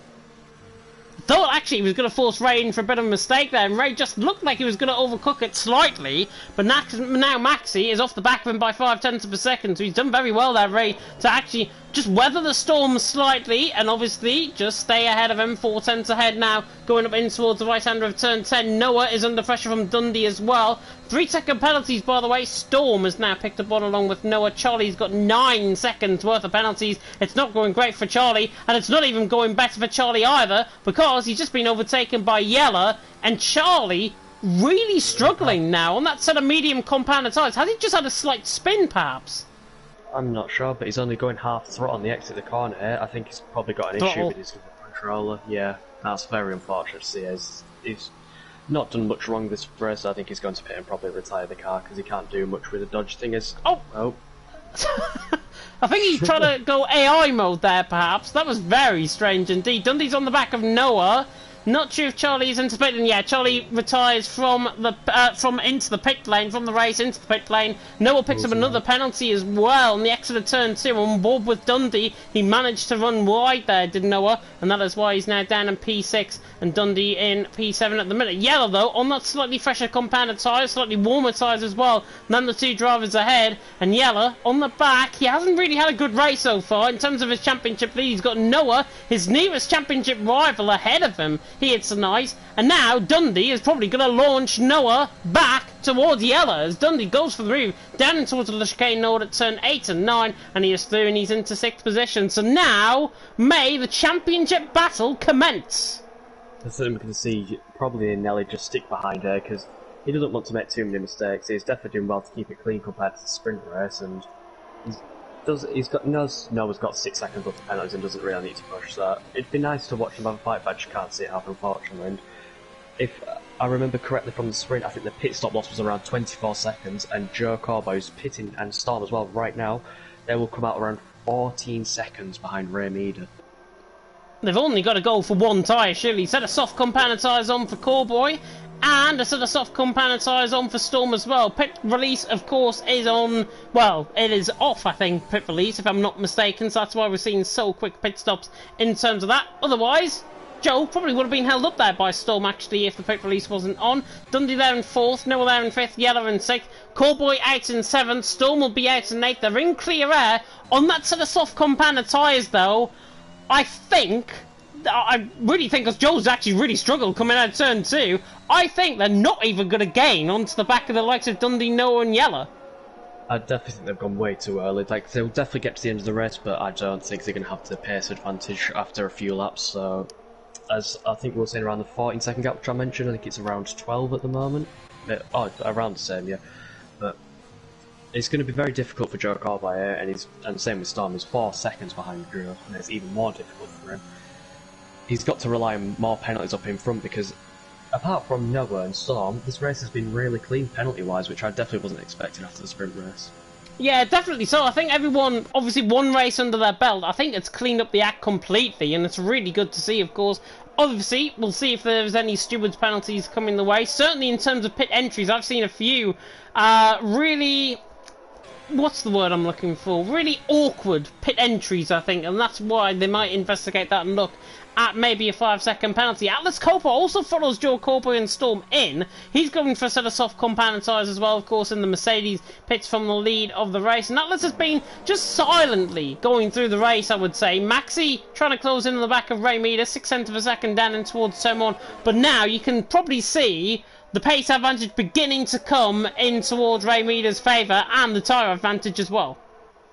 Yeah, but I think the main thing that's going to help Max here is the ERS advantage he's got. He's got 50%, whereas Ray Mead up ahead has only got 20. So Ray Mead either needs to find and just save some ERS to go for one push lap to drop Maxi, or I think he'll be in danger of being overtaken. Yeah, definitely so. Yella on the back of Noah, 0.3 of a second on the back of him. I think Noah might have just nicked out of DRS range. He has. He's actually got DRS this time around. Maxi closing in quite quickly as well on the back of Ray. Not going to be closing up quickly enough, and he stays in P1 for now, does Ray Meter. Maxi there in second. Yella really late on the brakes in towards the chicane node. And now Callboy is close 2 seconds on the back of Yella. 2.2 seconds now, 2.3 seconds now, and the gap consistently beginning to close down. But Callboy, he's got to be wary. Does he go early in terms of the tyre life and really wear them out towards the end? Or does he just save something back? Just troop along, gain around 5, 6, 7 tenths a second per lap, and then try and make your attack towards the later stages of the race? If Callboy was like focusing on any of the other drivers in the sprint race, I think he'll definitely be taking a lot easier, because as we saw what happened with Charlie, he pushed quite hard for the first 3 laps, I think, and then by lap 4 he was struggling. He couldn't drop Mike from DRS, who was on old and medium tyres. Yeah, definitely. And Maxi still on the back of Ray, 0.3 of a second away. Dundee there, 3rd, Noah 4th, Yella in 5th. Callboy, 2.3 seconds, 31.8. Exactly, I think the same lap time pretty much as it was set in the sprint race by Charlie. Yeah, thank you. You've really put me out of a hole on that one. Callboy's in 6th.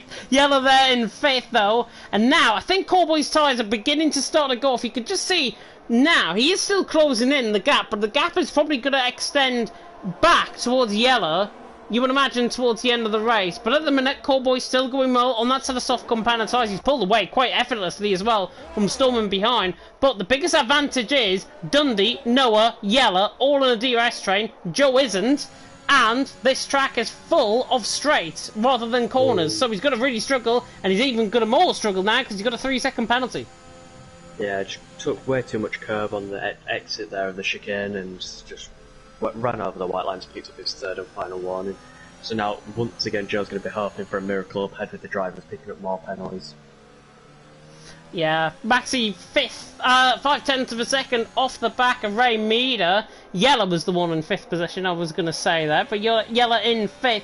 Noah 4th, Dundee third, doing a phenomenal job, I've got to say. Dundee really weathering the pressure well, I've got to say, from the two championship leaders in behind. Noah, of course, outscoring Yella at this stage. Yella has got to pick up a penalty, really, for Noah, obviously, to come back into play in terms of outscoring his team, outscoring his championship rival. But 6 seconds worth of penalties. Yella hasn't got anything. Has he got a few warnings, perhaps? I think he might do. He actually catches the curb, coming through turn 2, over rotates the car, and loses now the time to Noah. So Yella, maybe just the first sign of mistakes and the first sign of fatigue possibly beginning to creep in. Yeah, I've just been checking the warnings whilst you were mentioning there, and Yella is on 2 warnings, so he only has a couple more. Dundee is now picked up a 3-second time penalty. This is falling into Cowboy's hands as he's now within the DRS range of Yella.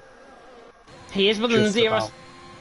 Yeah, he is within the DRS range of Yella indeed, and Yella now 9/10 ahead of Callboy, and Callboy closing at a rapid pace, but still, with that 3-second penalty that Callboy has got, does he try and get through this pack and then try and drag them along with him towards the likes of Ray Meter and Maxi towards the top end of the field? That is lap 20 out of 27.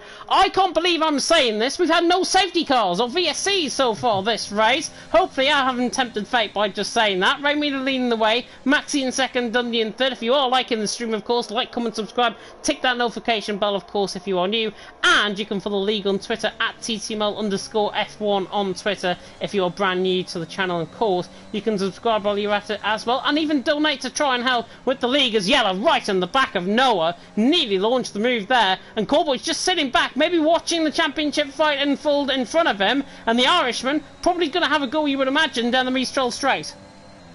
Yeah, I think he's going to sit in behind, just save a little bit of VRS to his first sector, go all-out attack down the Mistral straight. Noah's struggling a lot on the tyres now as he's braking a bit way too late, and then I've just slowed down a lot to hit the apex, which is costing Yella and him a lot of time. Yeah, Maxi as well on the back of Ray. 15 laps worth of hard compound tyres he is on. 9 laps worth of Ray Meter, and I've got to say Maxi is doing a phenomenal job. He's got 60% ERS. Is he going to have the run now at Ray? Down the Mistral straight, he is. I think Maxi's going to go for the race lead here, and absolutely saunters by. Ray Meter now down to second. Maxi takes the lead race off his own rival, of course, from Canada, and Maxi now takes the lead of the race. Ray Meter in second. Battle drawn here in France as Yella launches it down the inside line on Noah, and Noah cuts across the chicane there and picks up a 3-second penalty, and now Callboy is going around the outside and now for the inside line in towards turn 10. This race is going backwards and Noah lets him through. Noah lets Callboy and Yella through. He gains loses 2 positions as a result, but he had to do that. He had to give that position back, and he's still trying to fight it down the inside line, and this will be cleanly if he forces the issue down the inside line. Not quite this time. Is he going to go around the outside of turn 12? He's into the back of him, and there's that little bit of front wing going off there as well. Noah losing control of the car, maybe losing a bit of patience there as well. Luckily no damage, but I would imagine he probably has, because the front left end plate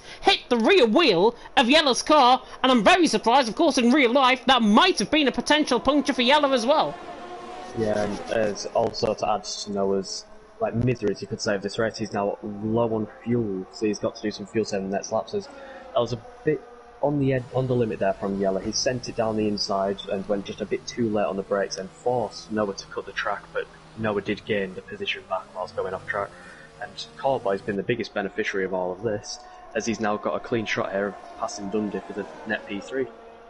Yeah, he has indeed. Dundee now P3, Callboy now P4, Yella there in P5, and now he's got through, obviously, on Noah. Ray Meter's launching an attack on Maxi down the inside line in towards turn number 8. He gets the move done, and Ray and Maxi battle drawn here in France. It is like the Entente Cordiale. Ray Meter leading the way, Maxi there in second. These two now hung, drawn and quartered, gonna fight it out for the final 6 laps of the race. Ray Meter leading the way, Maxi in second, Callboy on the back as well of Dundee in third. And now, battle may commence as Callboy, look at the run he's got on Dundee. Down the inside line, Noah J's going to follow through as well on Yella around the outside line. Can he get the move done on the inside line? There's a little bit of contact between both championship rivals. Callboy still trying to get this move done around the outside of Dundee, but Dundee hangs on, and Yella's so late on the brakes, he has to try and force the issue on Noah, but Noah's now side by side in towards Lack at turn 14. Can he try and get the move done down the inside line? It's very forceful. Forces the bridge to push the pass, and I think Noah really now pushing it as Yella has spun.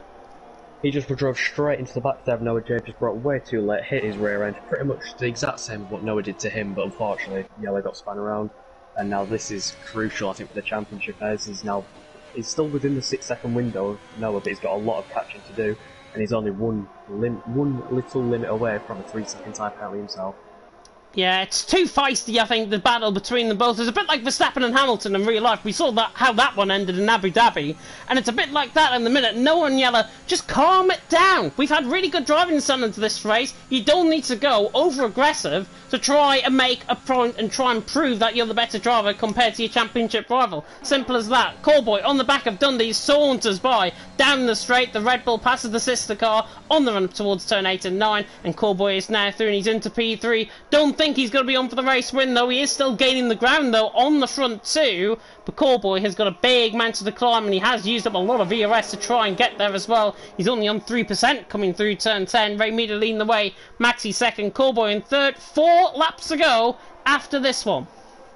And Maxi's struggles now are going to begin as Ray Meter's tyres are in much better condition, as he's just dropping loads of time through set 3 here. I think he could maybe even be out of the DRS window. It's going to be right at the limit as he's fully sent in. Yeah, he's just stayed within the limit, but I think it'll only be a lap time until he's out of 1 second window.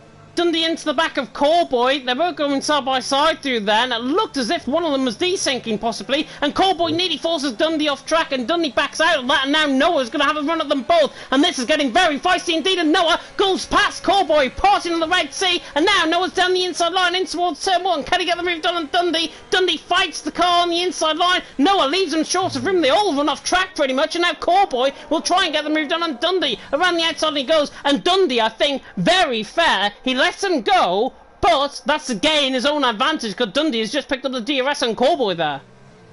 Yeah, and that was a bit poor driving standards all around there. As Joe and Dundee there going side by side, making a bit of contact on the straight, and then Noah just turning across, sorry, if I can get my words out, on Dundee in the first chicane, which forced them both to go wide. I think Callboy had to take avoiding action of hitting them both as he looks down the inside of the chicane, but he's just too far back. I think he's maybe going to be going for it on the run up into turn 7 or 8? Oh, turn 10, I think. Yeah, this is turn 10. Yella, look at Yella as well. He's back in this, 1.4 seconds behind. He's off the back of this for now, but more fighting like what they've been doing, over aggressive fighting at that as well. Noah P3, Joe Callboy P4, and in the end, Callboy going to try and get the move done down the inside line of turn 11. And I think he just has to sit and wait and bide his time. And now we settle on back down once again. But probably not for long. Noah there in third, Joe Callboy fourth, Dundee in fifth, Yella with no penalties in sixth, and actually Yella is going to be getting the podium, even if he just stays in behind, because Noah's got another penalty. As Dundee forces the issue again through the final corner, but loses himself more time. I really do not understand what he is doing, to be honest. He just has to sit, wait behind, try and attack the driver down a straight. Simple. It's Formula 1. It's not go-karts. I think we're seeing the end of Callboy's tyres now, unfortunately, as he just doesn't have that same pace advantage he had about 3 laps ago compared to Noah. So he's just got to try and manage it these last 2 laps and just make sure he can bring on P4 while passing Noah and just probably losing a position to Yella on pens. Yeah, Yella closing in as well. He's got much fresher tyres, I think. Obviously, after that spin, he's up for this, and he's gained so much time on these guys. Mike, by the way, is into the pit lane for a set of soft compound tyres, and he's going to be going for that fresh set to pick up the fastest lap point. Callboy now launches it to the inside line. Noah defends, but Callboy launches it down the inside line. That is how you pull off a move into the chicane, Noah. Beautiful move. Callboy through, and he's into P3. Noah hanging around there. Noah will try and get the drag back up the hill, but once again, Callboy's tyres looking really, really short. Noah's aren't looking too good either. Dundee and Yellow, of course, with their tyres, looking better, and Noah's going to force the issue down the inside line, in towards turn 11. Can he get the move done? The hards against the softs, and I think the hards might just come out on top because he's going all the way around the outside of turn 12. Can he get the move done? Just about, and the grip is there. Callboy is still on the inside line though, but Noah is through. Lovely move that, and he's through and he's into third, but look at how much cost their time. They're costing each other in terms of the time. Penultimate lap of the race. Ray Meter leads the way, Maxi in second. Maxi is fighting back on Ray Meter as well. Yeah, it's unbelievable. He's defying all the odds at the moment. His tyres, surely they've got to be hitting the cliff any time now, but I mean, he's still fighting on Ray Meter's pace, who has definitely been clear of the field today, but I think in the feature race, Max has probably been the quickest driver and has had the best strategy all round. He has indeed, 7/10 of a second behind Ray, and to give that he's got 6 laps more worn tyres than Ray, and he's still only 8/10 of a second off and within DRS range, and has got 40% ERS, and has got more ERS than Ray Meter. This is not over and done with by any stretch of the imagination. Mike has picked up a penalty. He will probably ignore that because he's going for the fastest lap at 10. We're going to get a 3 wide scenario though, down in towards the Mistral straight, down in towards chicane. No, Joe Cowboy through, Dundee through, Noah doesn't fight, and Yellow very late on the brakes and nearly goes into the back of his championship rival very late on the brakes. He's just going to bide his time. These guys are going to fight aggressively ahead. Yellow, bide your time. You might get 3 positions. Yeah, Yellow just now needs to keep it within the track limits. Remember, he's only 1 warning away, so just keep it careful. Don't get involved in the drama up ahead, and you've got yourself a podium. That would be my mindset going into this final lap right now, but we all think differently. Is he going to go down the inside of Noah J here, who's already having some fuel issues? Could that be the sign as he forces Noah J wide there with a bit of contact? Bit of a force on move there, but I think Noah J is staying ahead, which I think he has to hand that position back. He does have to hand the position back, but I think Yellow's going to get the move done anyways. Right at the outside and towards 15 at Pond. Can he get the job done? Noah nearly forced him off track. He launched it once again, and Noah's back through, and he's into 5th position. Really, no sort of battling I've ever seen that has been this aggressive, and they've still got 5th and 6th position as a result. I do not know. Ringmeter leading the way, Maxi there in 2nd, Callboy 3rd, Yella right on the back of Noah. He still can't find a way past Noah at this stage.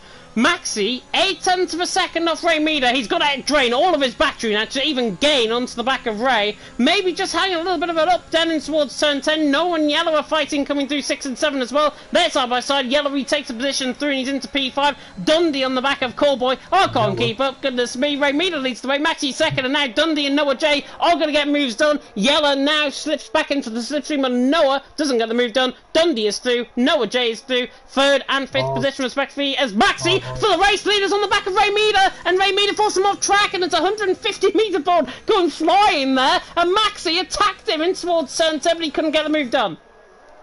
This is just unbelievable racing throughout the entire field. Now Yellow's gone for the move up the inside there of turn 10 now. Noah J, what is this final lap? See some brilliant action here. Is Noah going to try hold it down the inside? No, he doesn't. Oh, a little look, but no, he backs out of it. Smart driving there. I think Noah's going to be running out of fuel, and I think he has. He has run out of even more positions. Yeah, he has run out of fuel. I think Callboy as well made a mistake in that, but Ray Meter coming to the line, 2 wins in a row, well 3 wins in a row, technically wins here in France. Maxi in 2nd, Dundee is going to finish 3rd, I think. Noah has run out of fuel, by the way. He's trying to absolutely crawl to the line. Yellow gets it by nearly a second, in fact, just 1,000th less than a second. Yellow there in 3rd, Dundee in 4th, Atlas Copo in 5th, Joe Callboy in 6th. Storm has also run out of fuel there in 7th, and that's the trouble. Obviously running out of fuel on the laps. Overbrun Mike now coming around the final couple of corners. Will Welshman run out of fuel? He's there in 9th. Tunsuri, by the way, you've got to give Tunsuri credit. Obviously he's spun quite a few times in this race. Once, of course, and coming out the pit lane, and obviously coming through on, I think it was lap 7 or 8, if I'm not mistaken. And Tunsuri's kept going. And he's still in P10, and he's going to be picking up 10 points as a result. And that is just the characteristic that we like to see here in F4. Never, ever give up. Yeah, another thing I just want to add is, where on earth did Atlas Scopo come from in the final few laps? He's just come through in P5 without, I don't think we even saw him in that battle at all throughout that entire race, but just on keeping it clean, which has worked once again in favour of Ray Meader, Maxit, and Atlas Carpo. They're all P1, 2 and P5. Yeah, and he does get driver of the day as well, does Atlas Copo in the end. Fantastic drive, of course, from Atlas to finish in P5, but it is the top step of the the top spot of the podium. Goodness me, I can't get my words out. Goodness me. It's 9:30, I can't get my words out. Goodness me. It is. Ray Meader, though, was taking another win. Canada, he won. The sprint qualifying, he won. Now, he has won the feature race here in France. And Ray Meader, I said it at the end of the sprint qualifying, the form is with him. And that is one case that you just get backed up by winning the main race here in France and taking both wins. Yeah, and he wasn't far for Grand Slam as well, if I'm not mistaken, just missing the fastest lap as he took the one-shot pole, the sprint win, and the feature race win. So that's outstanding drive there from Ray Meader all night long. Yeah, he was only 2.3 seconds off the fastest lap in the end from Mike. 30.5 from Mike. Remeda 32.8.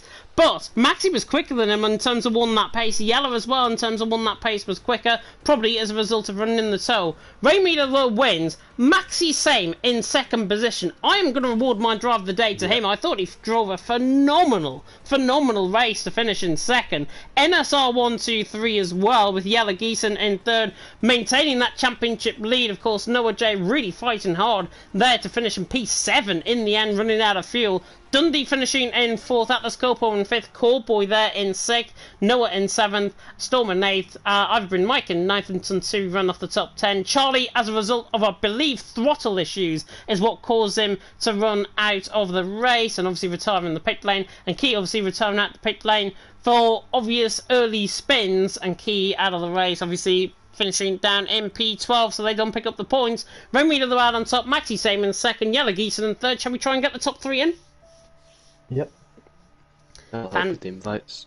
Fantastic stuff indeed, and we will whet the appetite a little bit more, of course, because more action to come on League Racing TV moving forward, of course, in the next few weeks or so. We have got on Sunday,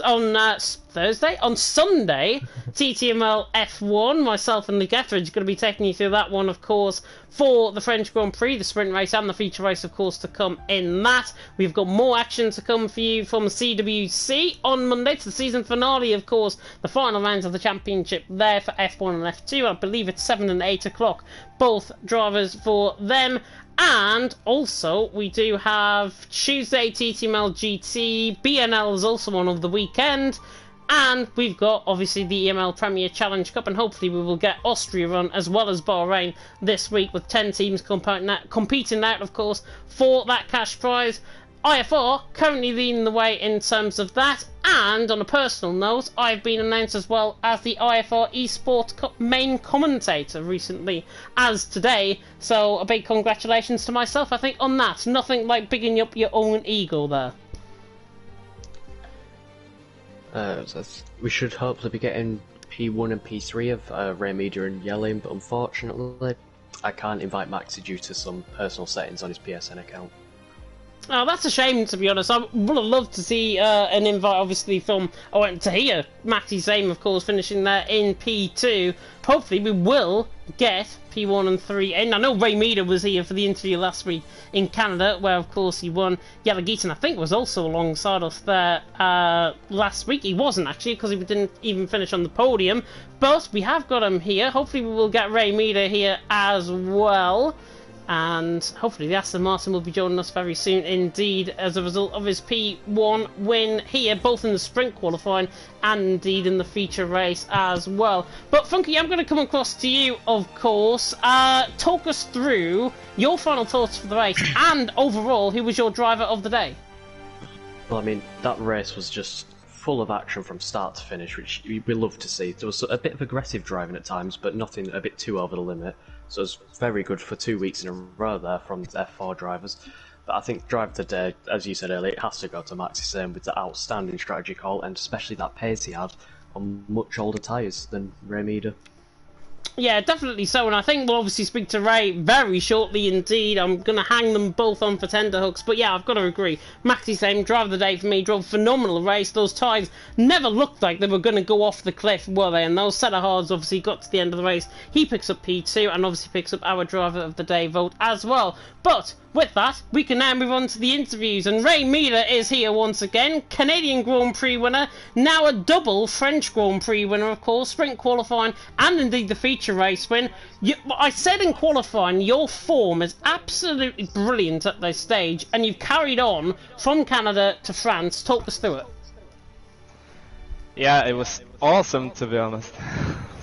I didn't really think I had the pace today.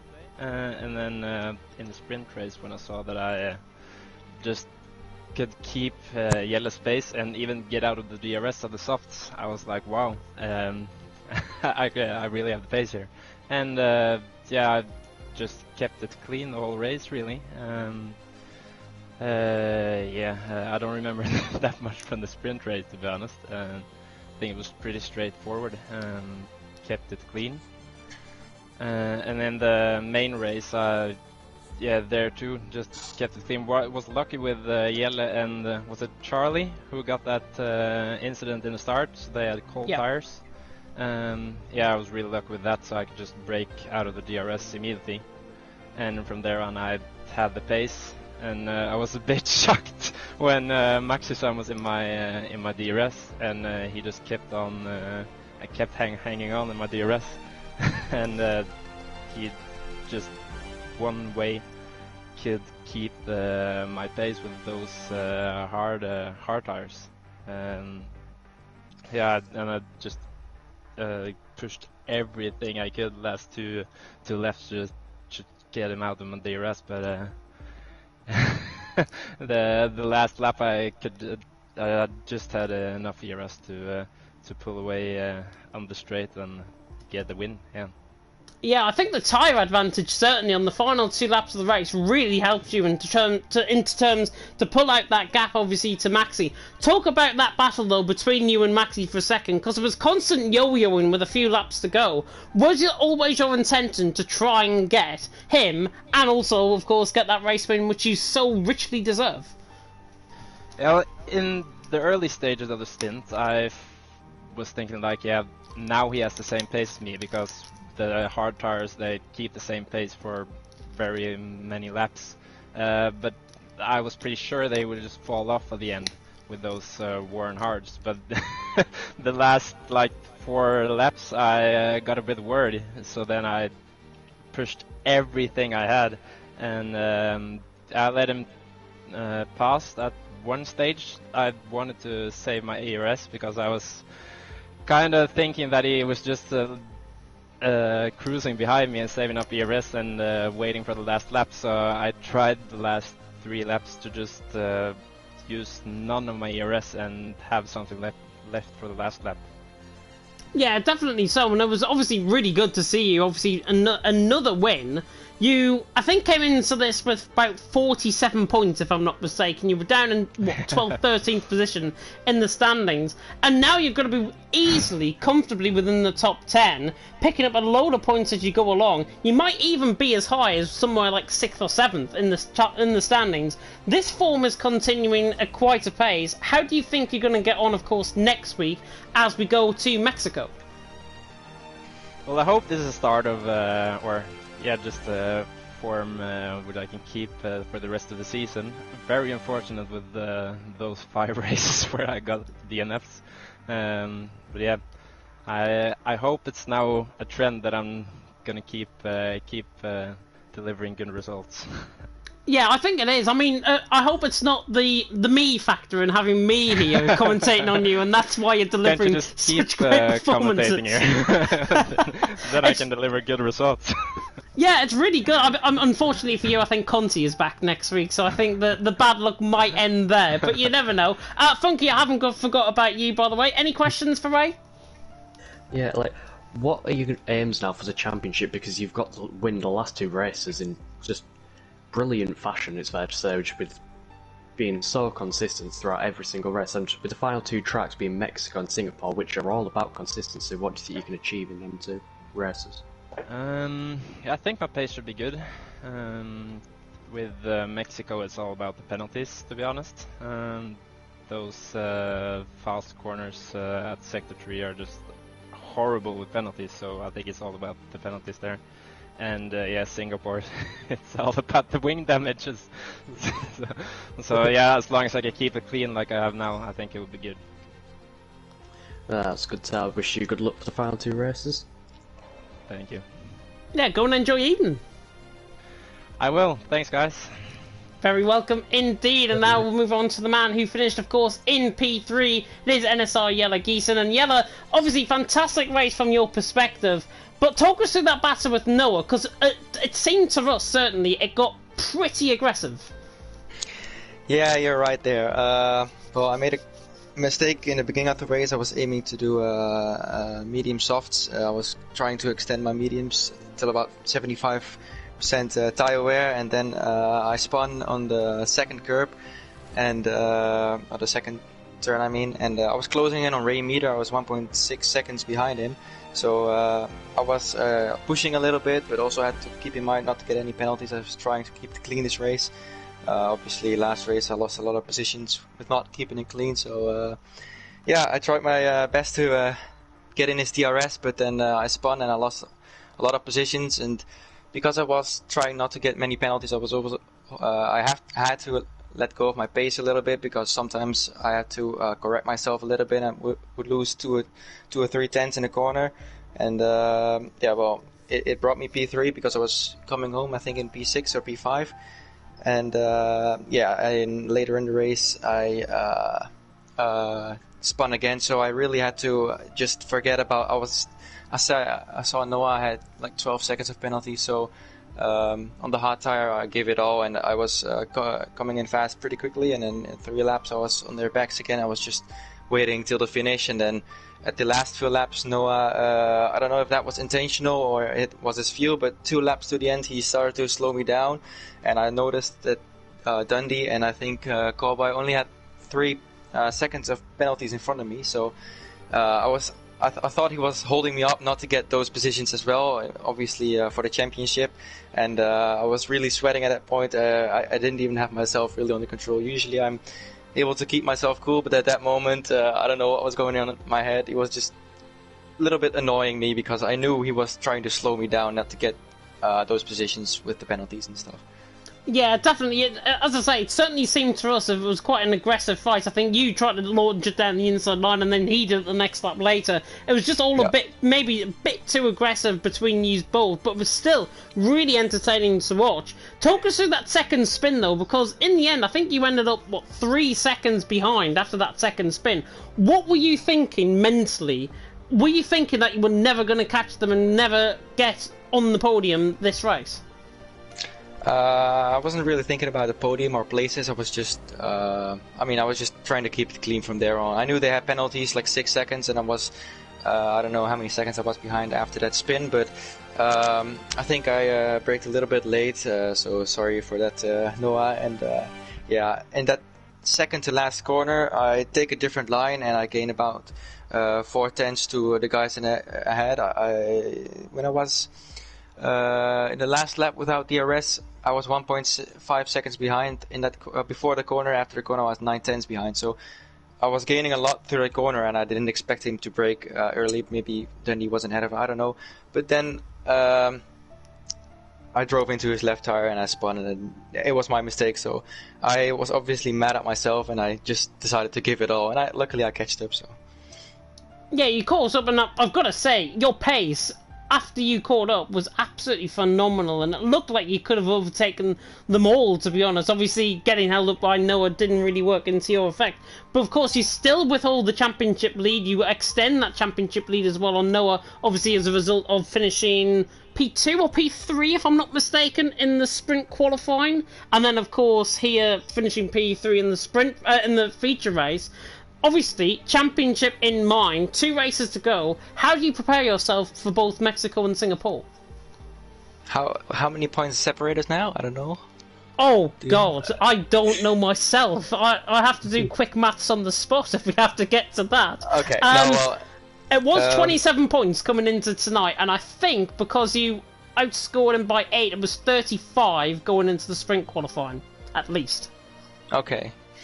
Okay, then I just need to take it easy then the next 2 races, but I'm trying to get that back-to-back championship in TTML, but yeah, I hope that's gonna happen. It'll be pretty good to have, I think, to be honest. Obviously, we don't give out trophies, so we can't put it on your mantelpiece, unfortunately.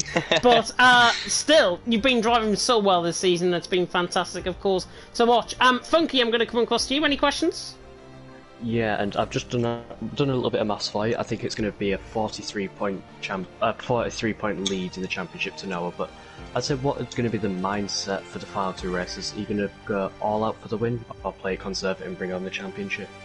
I'm probably going to play it on safe, because last championship I was in front as well in the last races, but I pushed too hard, trying to get as many points, so then ended up being 2 points behind in the last race at Abu Dhabi. I managed to get the win, but that was only very lucky because the other guy spun out, and yeah, I'm just trying to keep it cool now. I have a good lead, as I just heard, 43 points, I think. So yeah, I'm pretty happy with that, and hopefully I'll be able to be a bit more dominant the next two races, like I was in the first half season. Like the after the break hasn't gone so well, like in Canada, and this race P3, it's not that bad, but obviously Ray Meter, I don't know where his pace comes from, but I'm absolutely giving it everything, and he's still quicker than me, so I was a little bit worried in the sprint race, but I thought P2 would be a good point score as well. That's a very good answer indeed, and I mean, after that last season, I remember that was all down to the wire between you and Zam, so I hope that it doesn't go down to that. I hope it does go down to that again, but for your sake, I hope it doesn't. So good luck for the rest of the season. Yeah, we'll see. Yeah, go and enjoy your evening, Yellow. Yeah, thank you very much. You are very welcome indeed, and that neatly rounds us off here for TTML F4 tonight. Of course, as I've already whetted the appetite a little bit more, F1 live and exclusive on the League Racing TV channel. Myself and Luke Etheridge taking you through that one, of course, on Sunday. No rest for the weary here, unfortunately, on League Racing TV. More action to come, of course, over the weekend. BNL, I know, as live the Dutch League over the weekend. CWC on Monday, 7 PM and 8 PM UK time for that. And then Tuesday, TTML GT. Wednesday, of course, is the EML Premier Challenge Cup. And then we do it all over again as we go to the Autodromo Hermanos Rodriguez, the scene and the famous scene of James Bond Spectre, Day of the Dead, perhaps? Yeah, I think we can go with that. The Feather Soul, of course, at the Autodromo Hermanos Rodriguez, the former baseball stadium section of the track. But that will end us off neatly here. Hopefully Conti will be back to take you, of course, to the action next week for TTML F4. Otherwise, you're probably going to be seeing me once again, which I hope is not too unfortunate for you all, but it's been an absolute pleasure commentating alongside my northern friend, of course, on the commentary box, Mr. Funky Chicken. It's been an absolute pleasure, as always, and it's been a pleasure to commentate for you all here for TTML F4 as well tonight. So, on that basis, thank you so much for watching, and until next time, goodbye.